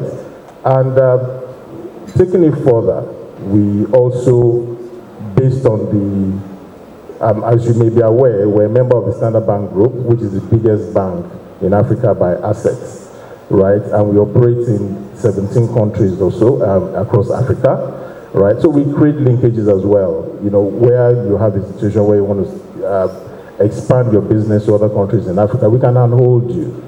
And in all those countries where we have clients or businesses looking for opportunities in Nigeria, looking for one thing or the other, agribusiness related, grains or commodities in general, we can always connect you to those markets as well, right? Louis will talk a lot more about that. And from the trade point of view, I'm sure Femi will talk a lot about that in terms of even extending or expanding into the Africa-China corridor through our Africa-China banking business that we've also set up to support clients. Thank you very much, Guju. Thank you so much, sir. You have pretty much presented Stanbic IBTC Bank as a sort of one-stop shop, if you may, for all your business solutions, from your personnel to financing. That's quite encouraging. Please, a round of applause. Louis, you are next on my list of questions. Let's talk about emerging agribusiness opportunities that you see here in Africa and how Nigerian agribusiness owners can capitalize on these opportunities to expand market access. Thanks, Uju, and good morning, everybody. I think it's good afternoon. It's lovely to be back in Nigeria, one of my favorite countries. I was privileged to visit the site that we just saw the video about of Said Farms a couple of years ago. But yesterday I was also privileged to visit ACL Foods and another of our rice mills. So we are learning, and it's exciting to see what is happening in Nigeria. So well done to the team for organizing this, and thank you everybody that has, I don't know if you've stayed for the giveaway at the end, the lucky draw, or you've stayed for the insights we'll share. So just quickly, a few things that I've seen that is emerging themes. Not all of them are new, but it remains very important themes. Firstly, modernization, mechanization, and technology. It's the most important aspect of farming today. Farm cost has become so expensive that the farmer cannot sustain his operations because the price has not increased comparatively, but the cost has increased. Even in South Africa, we've seen that our farmers are becoming less and less. We're having more and more mega farmers and large commercial farmers because the small-scale farmer or the medium-sized farmer can't survive in these conditions. So the solution is modernize, bring in technology, bring in innovation. Some of the things that we've seen is not just for large commercial farmers, it's also for small-scale and medium-sized farmers. We work a lot with Africa, China, and we've seen Africa, if you look at China, the majority of their production is small and medium-sized farmers and subsistence farmers, very similar to what we see in Central Africa. So they also have huge opportunity around technology and how they mechanize their operations to bring down the cost. That's one of the aspects. Another aspect we've seen is new varieties and new genetics research. That is very important for us. It's important for Nigeria. Again, if I can use South Africa as a reference point, through mechanization, technology, new genetics and new varieties, they've tenfold their production in the last 20 years. And that is while it's a very arid country with not the resources that you have here in Nigeria. The second theme is around innovation and digitization. Innovation is a lot of fintechs, and we touch a lot of people that speak about their platforms, their marketplaces, access to market, digitization, traceability, inclusiveness of everybody, wallets that is paid there. That environment is still growing. I think it's the main way how we can service the small-scale farming environment is to understand and have that digitally through fintechs and agri-techs. Stanbic ourselves have a solution that's called One Farm. So One Farm, currently we're in 3 locations. In Kenya, we're testing the dairy value chain, small-scale farmers. Those dairy farmers have got between 1 to 5 cattle, cows, and they produce. And we're digitizing that value chain, bringing traceability, and then lending against the deliveries that they make. In Uganda, we're testing agro shops and agro dealers into the small-scale farmer environment, and we're still learning on how to digitize that. In South Africa, we've got a food relief platform, One Farm Share, and that is to help the needy. Yesterday, with the World Food Program, the World Food Day, we announced that we've delivered 100 million meals over the last 4 years through that food platform, through donations, through involvement, through farmers that don't just throw away food, but we take it through to the needy and we facilitate that platform. That's the second one, is innovation. The last one is the green agriculture. It's all about climate change. We all see the effect of climate change across the world, in Africa, in Nigeria. I've just seen the floods that you've gone through and how people have been displaced and how it impacts agriculture. I've seen the diseases that you have, the tuta around pests around the tomatoes. Yesterday I read about a ginger blight, and I wasn't even aware of it. That's also impacting you. So all these diseases, pests, floods, heat is impacting agriculture. So we have more friendly environment, the green agriculture. Now, Stanbic does that is through 4 legs. We've categorized it, sorry about this, smart energy, smart water, and smart practices.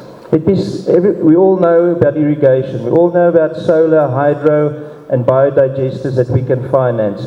We all know about equipment that we can finance, again, that brings in new fuel consumption. What I want to talk about quickly is around smart practices, regenerative agriculture, the stuff that Dr. Andrew spoke about, agroforestry, no-till, low-till, minimal till, how we bring that into our farming practices. And I must say, what I saw today on the farm was amazing and fascinating, and I think that's really a way how we can get our production for small-scale farmers up. Thank you. Thank you. Thank you very much, Louis. Okay, I'd like to go straight to Femi. Let's talk about how Stanbic IBTC's FX solutions can help agribusinesses manage currency volatility, ensuring stability for the farmers who are engaged in cross-border trades. Okay, thank you, Joe. I'd like to start by referencing what the speaker said earlier on, that for you to have competitive pricing or rate, you must have a comparative advantage. Okay, going by that, Stanbic IBTC is a subsidiary of Standard Bank Group, like Wale mentioned. The addition is that we're also a subsidiary of one of the biggest banks in China, by extension in the world. So we have an advantage where every investors coming into the country are referred directly by the biggest people in the world, banks in the world, be it portfolio investors, be it foreign direct investors. So we have access to FX at very competitive rates. The other way we achieve competitive rates could also be to give agribusiness practitioners a blend of cheaper rates, which typically you get from CBN, as well as the NAFED market, formerly known as interbank market, just to ensure that we help you achieve the weighted average rate that you're looking for, which is lower for your business. So another thing we do to help ensure stability and avoid fluctuations is also to offer you a forward exchange contract, which works for both export and import. For instance, if you are imported, then we are able to give you trade finance facility in Naira. You use that to procure FX, and then knowing that in order to reduce your cost, the FX is not needed now, we could structure it such that, say, in 90 days time is when you need the FX. So we sell you a 90-day forward, which practically ensures that whatever volatility you see in the market, today dollar-naira exchange rate is at 1.5 when CBN comes into the market, and then when CBN is not in the market, it goes to as high as 1,700. So doing that, the foreign exchange forward helps you take out those volatility if you buy them for delivery in future. So that's one of the ways we're trying to achieve. Then quickly, just to mention, we have trade specialists stationed across the federation, and if need be, you could have them from the head office visiting the agribusiness practitioner at their location. What they simply do is look at your structure, your cash flow, and then they guide you around what is the best practice, what is the best option that gives you lower cost and then a higher return. For instance, I'll give you an example, one of the ones they've done recently. An exporter has taken out commodities and then is expecting proceeds in foreign currency to come. So given the volatility that I mentioned earlier on, citing an example of when CBN is in the market 1.5, when they are not 1.7. And then they provide a solution where the customer was able to sell the proceeds that is yet to come. Let's say he's expecting it in 45 days. Then they buy it off him ahead for delivery in 45 days. So that example ensures that it probably gets at the best exchange rate, which is worse for us, but then it's good for him because they're able to convert the proceed that is not even come through at, say, around 1.7. If he had to wait for the proceed to come, CBN might be in the market and then you're exchanging at 1.5. So those are the kind of value and approaches that we use to assist agribusiness practitioner in caging concerns around fluctuations around exchange rates. Very much, Mr. Femi. I'm just curious. So someone probably just heard about Stanbic IBTC for the first time, or is hearing about the fact that you're passionate about agribusiness and walks in. Would they get this in-depth information about all of these facilities, or basically what I'm trying to ask is, what's the first step to getting into this pool of so much resources that Stanbic IBTC is offering? What's the first step? How do we start? I'm asking you that, Mr. Wale, yes, sir. What's the first thing to start? Where do we begin? Okay, I'll talk again about how we structured our business, right? All the resources which I highlighted earlier, yes, and those that Femi mentioned. First step is at the relationship management level, right? Where an account officer or relationship manager is assigned, right? So now that relationship manager is like the CEO of that relationship. Right. So he now aggregates all the resources based which on the we have needs of that customer? across the group, based on the need of that client, right? Where be it trade, be it equipment finance, we have vehicle and assets finance, product as well. Whatever the client needs within the bank, and even where it is non-bank related within the group. We have all those subsidiaries which the relationship manager will bring to bear. That's fantastic. So that is encouraging. In case someone who's looking to go into the agribusiness just knows that once I step in, I have all of the information I need, I have all of the resources. And you have also mentioned beyond banking as well. Okay, I'm going to take the train back to you, Louis. Now, you've talked about three major things earlier. The first question I asked you talked about green energy, you talked about mechanized farming, and you also, what's the third thing you talked about? Green energy, mechanized farming, and you also talked about digitization. And we know, of course, that these come with heavy financing. So can you talk to us about how Standard Bank is promoting cross-border trade in agriculture and the role that financing plays in unlocking these opportunities for agribusinesses?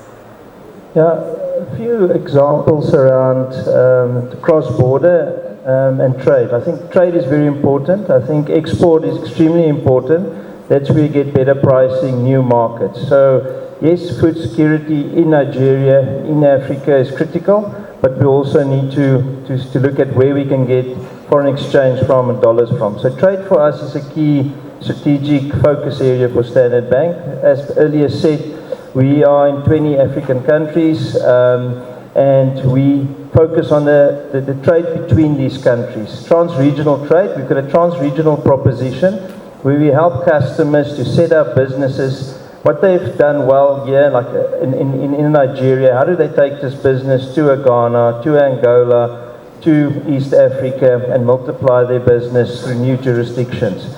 Some of our customers are in 6, 7 different countries now. They are not corporate customers. They are businesses like yourself, commercial customers, and we set them up, help them move into other countries. We've got a full proposition around that. The second solution we've got is our offshore banking solution.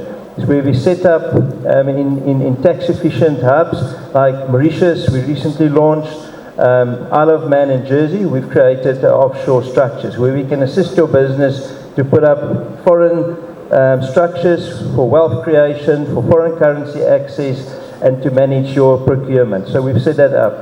The third thing that we've done is around information in the market. So what's available? The first thing for you to trade is to know what is happening in the market. Today we are launching the 4th edition of the Trade Barometer. It's about 10 countries in sub-Saharan Africa. Nigeria is one of the countries that participates, where we look at the opportunities, the challenges, the policies that needs to be looked at. It's not just research by researchers. We also speak to people in this room and clients. 2,200 customers were interviewed. So that information will be soon available to you, and you can use that, and you can just follow the Standard Bank platform to see where that information is, what is the type of the messages. Another one is Trade Club, where we can introduce, it's like the yellow pages, where you can introduce customers, internationally buyers and sellers to each other. Another one that was mentioned is the Africa-China leg that we have, that relationship that we have. We recently had the ICBC delegation in Africa to come and see how Africa operates from the Agri department. We facilitate that connections. We have got matchmaking events that you can participate in. Just speak to your relationship manager. We've got connect sessions. We take clients. Last year at CIE and CIETE, we had Nigerian firms there where we can expose you to new markets that you can trade. The last example I want to also use is around how do we improve these skills that we have around trade, internally in the bank and externally in the bank. Earlier this year, we launched the Agri Academy, which is an internal academy for our staff to teach them about agriculture, the agri value chain and so on. Because they sit in front of you, they can speak your language, they can understand the challenges you're going through, and they can advise you better.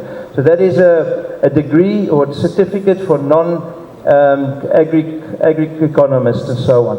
So that we launched earlier in this year. Externally, we've launched a handbook that can be used by universities. It's the Finance and Farm Manager that is being used to universities up to master's level. Book we did the 7th edition this year after 43 years. The first edition was in 1980. So now it's 43 years later, we did another edition. So these are all ways how we try to upskill our staff, help the community and young graduates and students out there, and also how to help cross-border trade. The last thing I want to touch on is the opportunity of exports, and how you need to look at those commodities that you find on exports that you can take to the world and so on. And that's how we can, again, facilitate facilities. And then the last aspect is on the financing side. We've got all the finance, import-export financing solutions, and we've got letters of credit that we can give you, that trade surety. We can give you working capital facilities to help finance your needs for imports and exports across border. Thank you. Thank you so much, Louis. Thank you. A round of applause, please. Go ahead. That's quite commendable. Okay, Mr. Femi, my second question to you is unique products. Talk to us about the unique products that Stanbic IBTC Bank offers to support agribusinesses accessing international markets, particularly in managing foreign transactions and trade financing. I know you spoke a little bit about FX earlier. If you could buttress that a little bit. Yeah, thank you very much, Joe. Taking it further, I mentioned trade finance facility earlier on. So you could get that in Naira, and then depending on what mode of payments you have chosen to pay the supplier offshore, it could be letters of credit, bills for collection. It could also be an advance payment wherein you need to source dollar from the market and then transfer upfront to enable them commence manufacturing. So all of those are available to agribusiness practitioners, and then we advance those to them in Naira because of the fluctuations in the exchange market. And even though we know some of them who, especially the exporters, have dollar receivables, we could lend to them in dollar as well. But I mean, why go dollar when you can borrow in Naira and then you earn, and then you can sell at margins and be able to pay back and cover your costs very well. So the other way we support them is, and you mentioned it earlier on around Trade Club. Maybe I need to explain a little bit further and bring it down to our peculiarities. So Trade Club is an initiative of Standard Bank of South Africa, where it attempts to provide a platform where you bring buyers and sellers together. So if you're trading for the first time and you don't know where is the best place to source any equipment from and all of that, so we could create an access for you where you log into that platform, and then you put the products you're looking to bring in, and then you meet the supplier there as well, and then you get advisories from over 190 personnel on that platform, all belonging to between ICBC, Standard Bank of South Africa, and Stanbic IBTC, who are on ground to support you and guide you and ensure that the experience from your supplier is also smooth. So those are some of the ways we support them and then give them support around the businesses they set out to do. Okay, all right, thank you very much. I'd like to inform those of you that are online, who are participating online, especially who have questions to ask. I'm trusting that you already dropped me your questions. Oh, we do? Okay. What's the hand raised for exactly? Oh, okay, I'm coming to you. I'm still addressing those who are online. Yes, sir. We'll get to the questions. Yes. So remember, I said this is sector solutions based. So there are going to be a lot of questions and answers coming from the audience. But I want to also allow those who are online to drop their questions, and then they'll be collated and sent across here. We'll be able to take, I think, 2 questions from the audience in-house, and then maybe 2 from those online. Okay. Oh, wow. Oh, now that's a lot of hands going up at the same time. Okay, so please make your questions brief and straight to the point. Yes. Sorry for raising my hand too early enough. I thought I was live line. That was why I thought I should be first before the online. Well, thank you very much. having listened to the last speaker, I happen to be an exporter of agro commodities. And I felt there are a number of areas whereby commercial banking in Nigeria hasn't been looking into. And that's simply because there hasn't been enough mutual interactions between the banks who finance international trade and real traders, international traders. The international business is very, very flexible, unrealistic, and it keeps changing with so many factors and so many reasons. My question is, sometimes you find it very difficult to establish a letter of credit, or a customer, or you getting a customer that is willing to open a letter of credit to you. How do you tend, or how easy is it for one to access, funding from you? Considering the fact that sometimes letters of credit are not 100% guarantees. Okay. Who's the question directed to? Yes, the last speaker, I think he's the head of Enablement and Ecosystem. Yes. So let me try to recap your question just to clear my understanding. Yes. You do not want to go the route of letters of credit. Yes. Is that correct? Due to its cumbersome nature, sometimes the client will tell you you have to give him a performance bond guarantee of 2%, which is going to be something else, and a number of other reasons. I'm definitely sure, sitting on the desk, you must have come a lot of challenges in these particular areas. Okay, I get your point. We are limited by extant regulation coming from the CBN, documented in the foreign exchange manual, to say that if you require foreign exchange transaction, then... No, not foreign exchange transaction. I'm an exporter, for example, and I buy my goods locally in Naira. Okay. But I have an international buyer who is willing to pay me in dollars. So that means I'm the exporter, he is the importer. And I want you to lend me money so that I'll be able to put together the goods I'm willing to sell to him in Naira, so that by the time you do the collections internationally, we sit down and discuss what's the rate of exchange. So things I mentioned by way of a trade finance facility that Stanbic IBTC currently does for agri-practitioner. I'm sure if you speak to, and we can take your details, if you speak to any of our relationship manager, they will look into the products, the commodity you're trying to export, and then run them through risk criteria and say if it's something that was provided for, then that shouldn't be a problem. Yeah, actually, I'm asking this question simply because currently my business account is not with Stanbic IBTC. I only have a personal bank account, but I'm looking for a bank that is going to give me a favorable condition.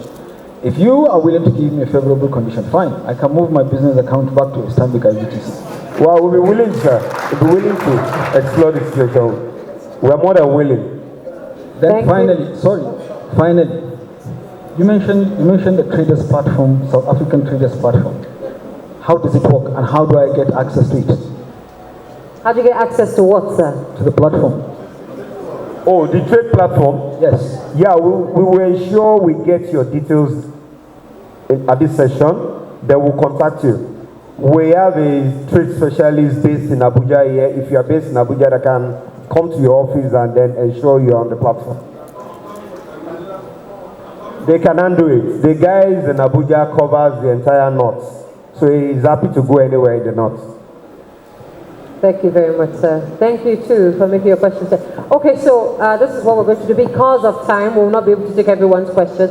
However, remember, this is also a platform for you to network. You can approach and ask any of the questions that you have. For gender balance, I would like to take a female. Apologies. I'm so sorry. I really am. Please stand up. Yes, you. Give her the... My name is Ajia Amina. Please permit me to stand on the existing protocol. I am from Kogi State. I came from Lokoja last night just because of this program. I'm the CEO, Amdiab Nigeria Enterprise. What do? We buy, we process, and market agro produce. Number one, my question, I don't know who to direct my question to now. I'm so sorry, let me just ask. Even though most of us, especially women, are facing challenges in accessing these facilities, either from the central bank, from the commercial banks. The commercial bank, you and I know that you can't just go there. No, you can't. The door is usually open. Let us be sincere with ourselves. Well, I get what you're saying. Go ahead now to the question. But then, those of us who are committed are trying all we can to see that we push our businesses forward. And by the grace of God, Nigeria is going to be great. I have that belief. The issue of not us having access to this facility is number one. We don't have access. Let us be sincere. How? We don't have access in the sense that I, as a person, we pushed one facility. I don't know what they call it, to CBN. As at that time, at 2000, and I've forgotten, they said it was on the table of our former CBN president, Baba Emefiele. Up to today, that it was politicized. We were humiliated as if we are not human beings. That apart. Then number two issue is insecurity. What do? We buy ginger, we go to Kacha market, turmeric. We make sure we look for products that are highly medicinal in nature. If we all know the medicinal purpose of what is it called, ginger, turmeric, and all what not, cardamom, and so on. When going, we know what we face in the hands of kidnappers and so on. Please, who can help us to address this? Thank you and God bless you. Okay. So the first question is access to finance as a woman in business. Hajia, thank you very much for that question. And thank you for coming to this program as well. Very well appreciated, particularly hearing that you came into town yesterday, all because of this. Now, the question is in two parts. One is financial, the other one is security, right? So I'll start from the second one, which is one of the reasons why we're here.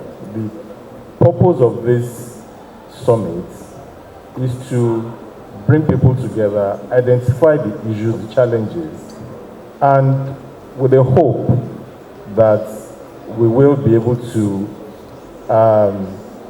steer the necessary conversations in the direction where the necessary policies will, come up. Security is it's something that an institution like Stanbic IBTC can deal. However, it is very critical because where facilities are advanced, insecurity also impacts on it, unfortunately, one way or the other. So we have to look at things from a holistic point of view. And you might have heard the gentleman from Nexim, speak earlier about facilities, initiatives which they are pushing, including factoring, which are innovative ways by which we can get non-conventional funding. That quickly came to mind as you were speaking. However, to the one that relates to how can a bank like us provide support, I cannot give you a direct answer now, and for one main reason.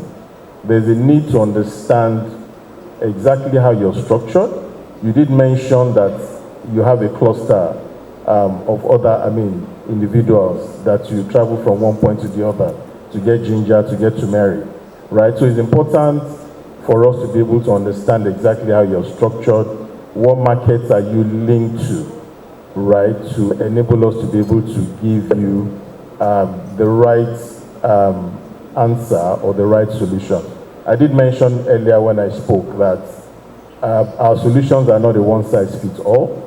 We create bespoke solutions across the general financial products which we have. I don't know if that satisfies you for now, Hajia, but we hope to be in touch with you so that we can take this conversation forward. Thank you. Thank you so much, sir.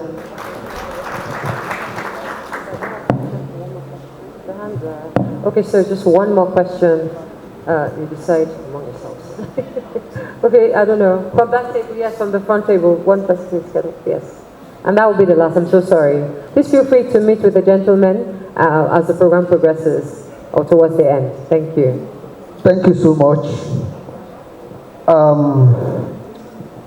Without biting my words, let me come out straight. I'm Professor Agribusinesses Michael, a professor of technology assistant learning. I'm very passionate about the area of technology, and I believe there is nobody who's going to farm without using equipment.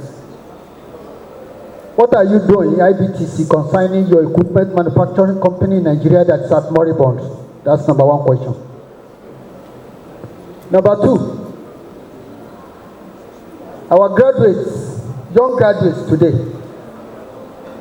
what are you doing to encourage them from our various universities? What are you doing to encourage them financially to see that, yes, they overcome their challenges in the area of agriculture? That's number two. Number three, today's world is not divided by ideology, but divided by technology. Bridging the gap between the developed and the underdeveloped. Who undertake the tax? The question is for the three people on the high table. Then number four. I'm sorry, sir. We're going to limit it to 3. We're going to have to limit your questions to 3. The rest you can ask when the event is over and you have access to them. Thank you so much, sir. Sorry. Okay. Thank you, sir. It's a multi-dimensional question that you've asked, and it has so many branches. I will make an attempt, sir. So the first one regarding equipment, let me see whether I understand that part. I hear you say, what is Stanbic IBTC doing with regards to developing equipment? I don't know if that's equipment manufacturing company that has been moribund. Okay. So I will start by saying that there are different types of funding, right? And you have the general one is the commercial type of financing. And I did talk earlier about the various subsidiaries which we have within the group, and I recall mentioning, talking about Stanbic IBTC Capital, right? Now, depending on where we're coming from, but I will speak from an angle where we have potential investors who have identified a company that is not running, and they have found a way to pull resources together to acquire, and they are also looking for additional resources. Now, a Stanbic IBTC Capital actually coming in that area where we can raise financing, right? Bring in investors towards acquiring such manufacturing companies, right? It's a different set of conversations, but within the group, we actually do have that competence to have such conversations. It's not something we can thrash out in this room, right? But do we have that competence? Is this something that we've been doing? Yes, I mean, the answer is yes. It is possible to do it with us, right? So the hope is that we will be able to, the takeaways from this summit will strike a chord and help to shape the right policies to deal or fix some of these challenges. But if we'll take it down to the individual, you mentioned students earlier. As an institution, we have an existing partnership, for example, with the Lagos Business School, where we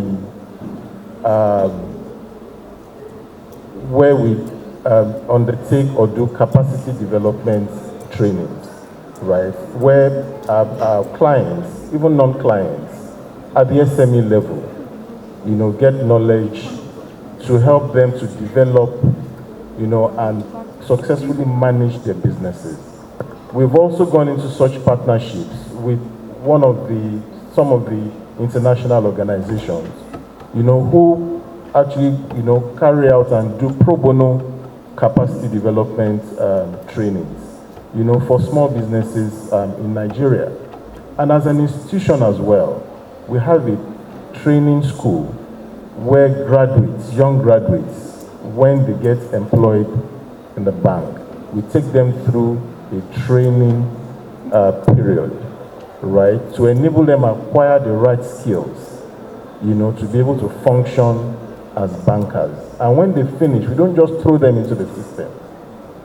We allow them to go through various departments within the bank to acquire the necessary skills and expose them, to the various functional areas of the bank, so that once they are out, they're able to support businesses in any area where they work. We're not just a bank, we're very big in terms of capacity development, acquisition of knowledge, to be able to support internally and externally. Remember when you came earlier, you were asked to drop your business cards. If you did not drop your business card, it's too late to do that now.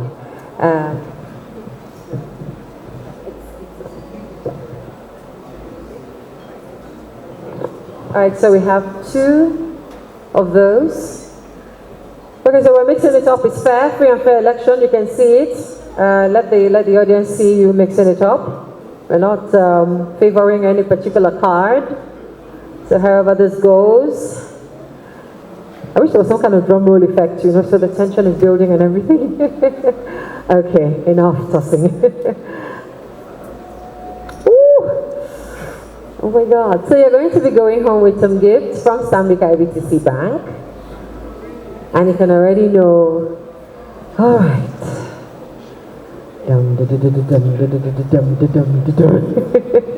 Okay, so let's see. I hope the person has not left this hall, or we will swap you immediately.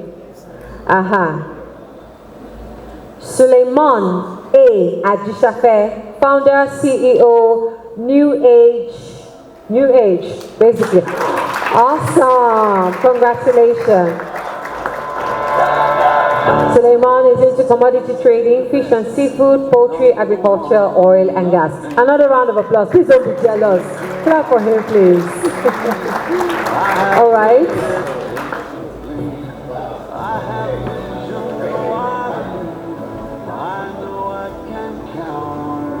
Stand up for the champions, stand up, stand up, stand up. Congratulations. For the champions, stand up, for the champions, All right, Denmark Agro Ventures Limited, DCGI retired Dominic Obeta Asogo, PhD. That's awesome. Esteemed partners, friends, and colleagues, as we come to the close of today's Agribusiness Breakfast Summit, I would like to express my heartfelt appreciation to all of you for making this event a remarkable success. It has been an enlightening and engaging summit filled with insights, innovations, and most importantly, a shared commitment. The discussions today have reinforced the critical role that agri-processing plays in strengthening our agricultural value chain, improving food security, and creating sustainable wealth for our communities. From our esteemed panelists to the vibrant participation of everyone here, the diverse perspectives shared today have painted a clear picture of the opportunities within this sector. I am particularly inspired by the depth of collaboration and innovation demonstrated by everyone in the room today, as well as the robust participation from our online audience. It is clear that we are all united by a common goal to transform Nigeria's agribusiness sector into a powerhouse of sustainable economic growth. The path ahead may not be without its challenges, But with the collective will and determination displayed here, I am confident that we will achieve great strides. As Stanbic IBTC Bank, we remain actively committed to supporting agribusiness, particularly the agro-processing subsector, which we hope will drive the reduction of waste, growth of exports, and overall expansion of agribusiness in Nigeria. We understand the unique financial needs in the sector, and we are poised to provide solutions that will enable players unlock the full potential of their respective segments. From low-interest agricultural loans and asset financing for farm machinery to strategic partnerships and advisory services, we are here to support you every step of the way. In closing, I would like to emphasize that the ideas and relationships cultivated today must not end here. It is now up to us to translate these conversations into actionable steps. Together, we can accelerate the growth of agro-processing, fostering a future where Nigerian agriculture thrives both locally and on the global stage. On behalf of Stanbic IBTC Bank, I thank you all once again for your active participation and contributions. Let us continue to work together, building a sustainable future for Nigeria through innovation, collaboration, and the power of agro-processing. Thank you all, and I look forward to seeing the great progress that will come from this summit.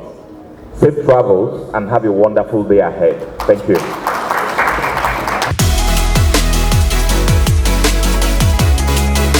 This has been an interesting day of conversations on agribusiness, of course facilitated by Stanbic IBTC Bank. And I think there have been a lot of learnings, particularly the agribusiness roundtable or panel. I think we spoke to a lot of the issues, speaking basically to collaboration, partnerships, speaking to what doesn't get measured doesn't get done, talking about being effective and efficient, talking about bringing value chains together and achieving a nexus, talking about the link between food security and national security, and a whole range of other issues. And I think these conversations need to be had on a regular basis, on a consistent basis. We need to work and speak to agriculture as a business. And I think more of these conversations need to be had. And I want to really commend Stanbic IBTC for this breakfast session. And I think it's a good way to start. So by this time next year, again, I think we should be coming here to talk about what has been done. And the full conversation continues. The summit was awesome. It was a very, very informative time. We had a lot of great panelists who shared a lot of information about how we can actually develop our agribusiness through ensuring that we have the right processing facilities.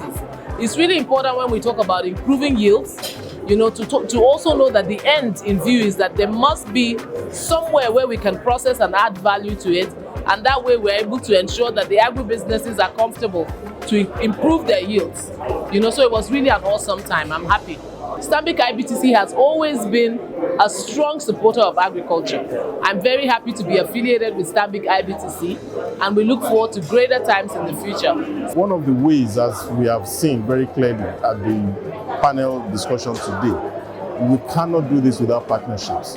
And we brought together stakeholders in the industry today, this morning, to meet, network, collaborate, and begin to foster partnerships whereby we clearly begin to take those necessary steps that will take us to where we need to be as a country. Feed Nigeria, feed Africa, and feed the world.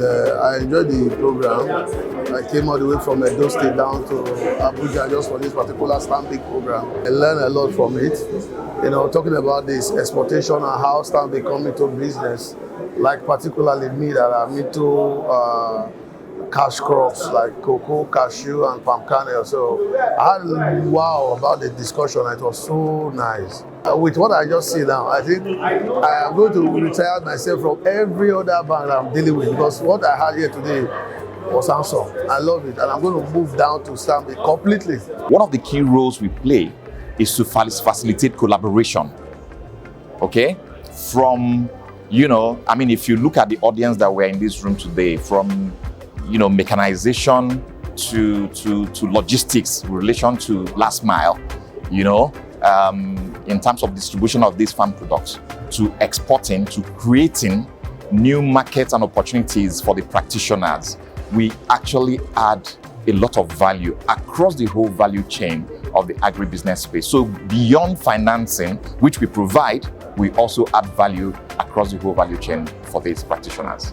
If you are in the agribusiness space and you need a true partner to help you grow, Stanbic IBTC Bank is that partner. Thank you very much.